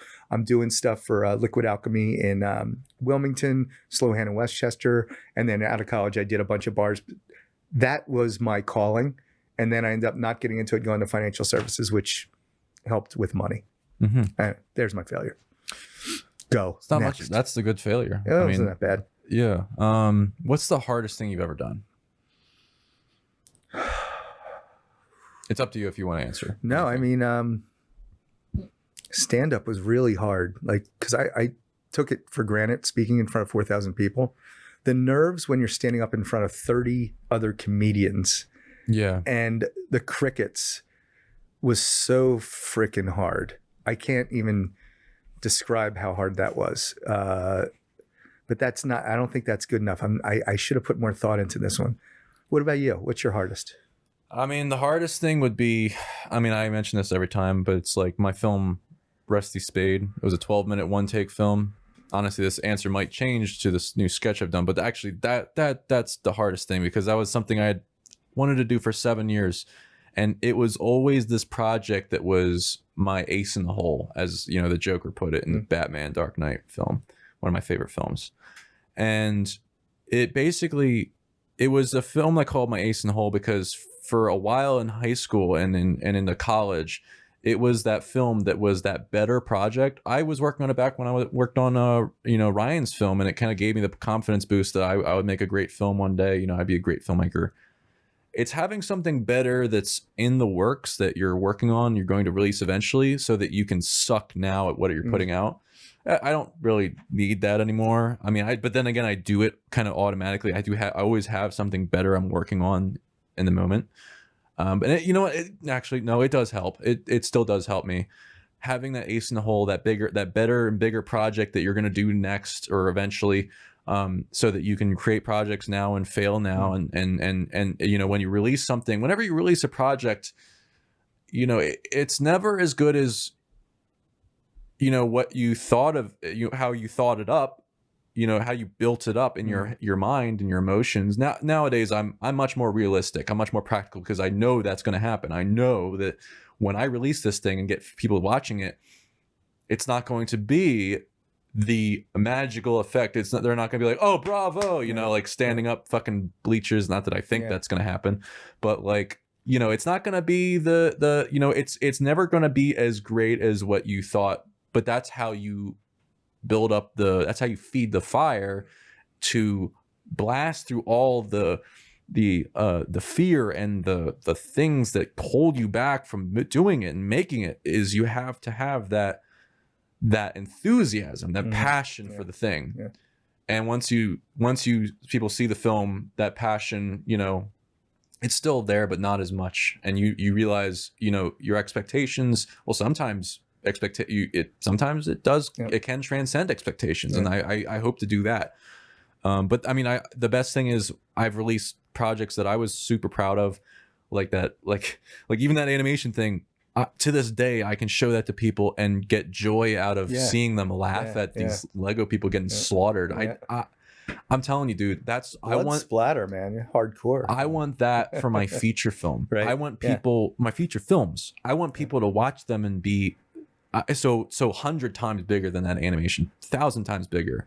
I want them to walk out of that theater being, Tom, you fucking changed me, like in a way. Like you took a part of me went into this movie that I'm not leaving with in a good way or a bad way, or not a bad way, but like a good way. Like they feel like I affected them on some deep level. Yeah. So I got about 4 hardest things as you were talking. Go for it. I didn't even get into like why it was so hard. Leaving the marriage was hard as fuck because I didn't want to have my son working the pole because he had divorced parents.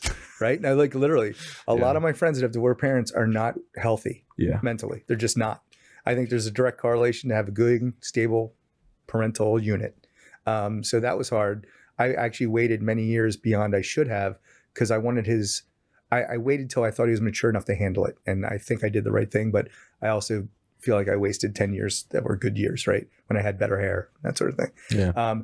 Another hard thing is talking to my son. This is just, he's been so good. He never got in trouble. He's just a really good soul kid. But he's starting to get into groupthink a little bit. And we talked about critical thinking earlier. That bothers me, right? So when the whole, we might have to move your thing up and down.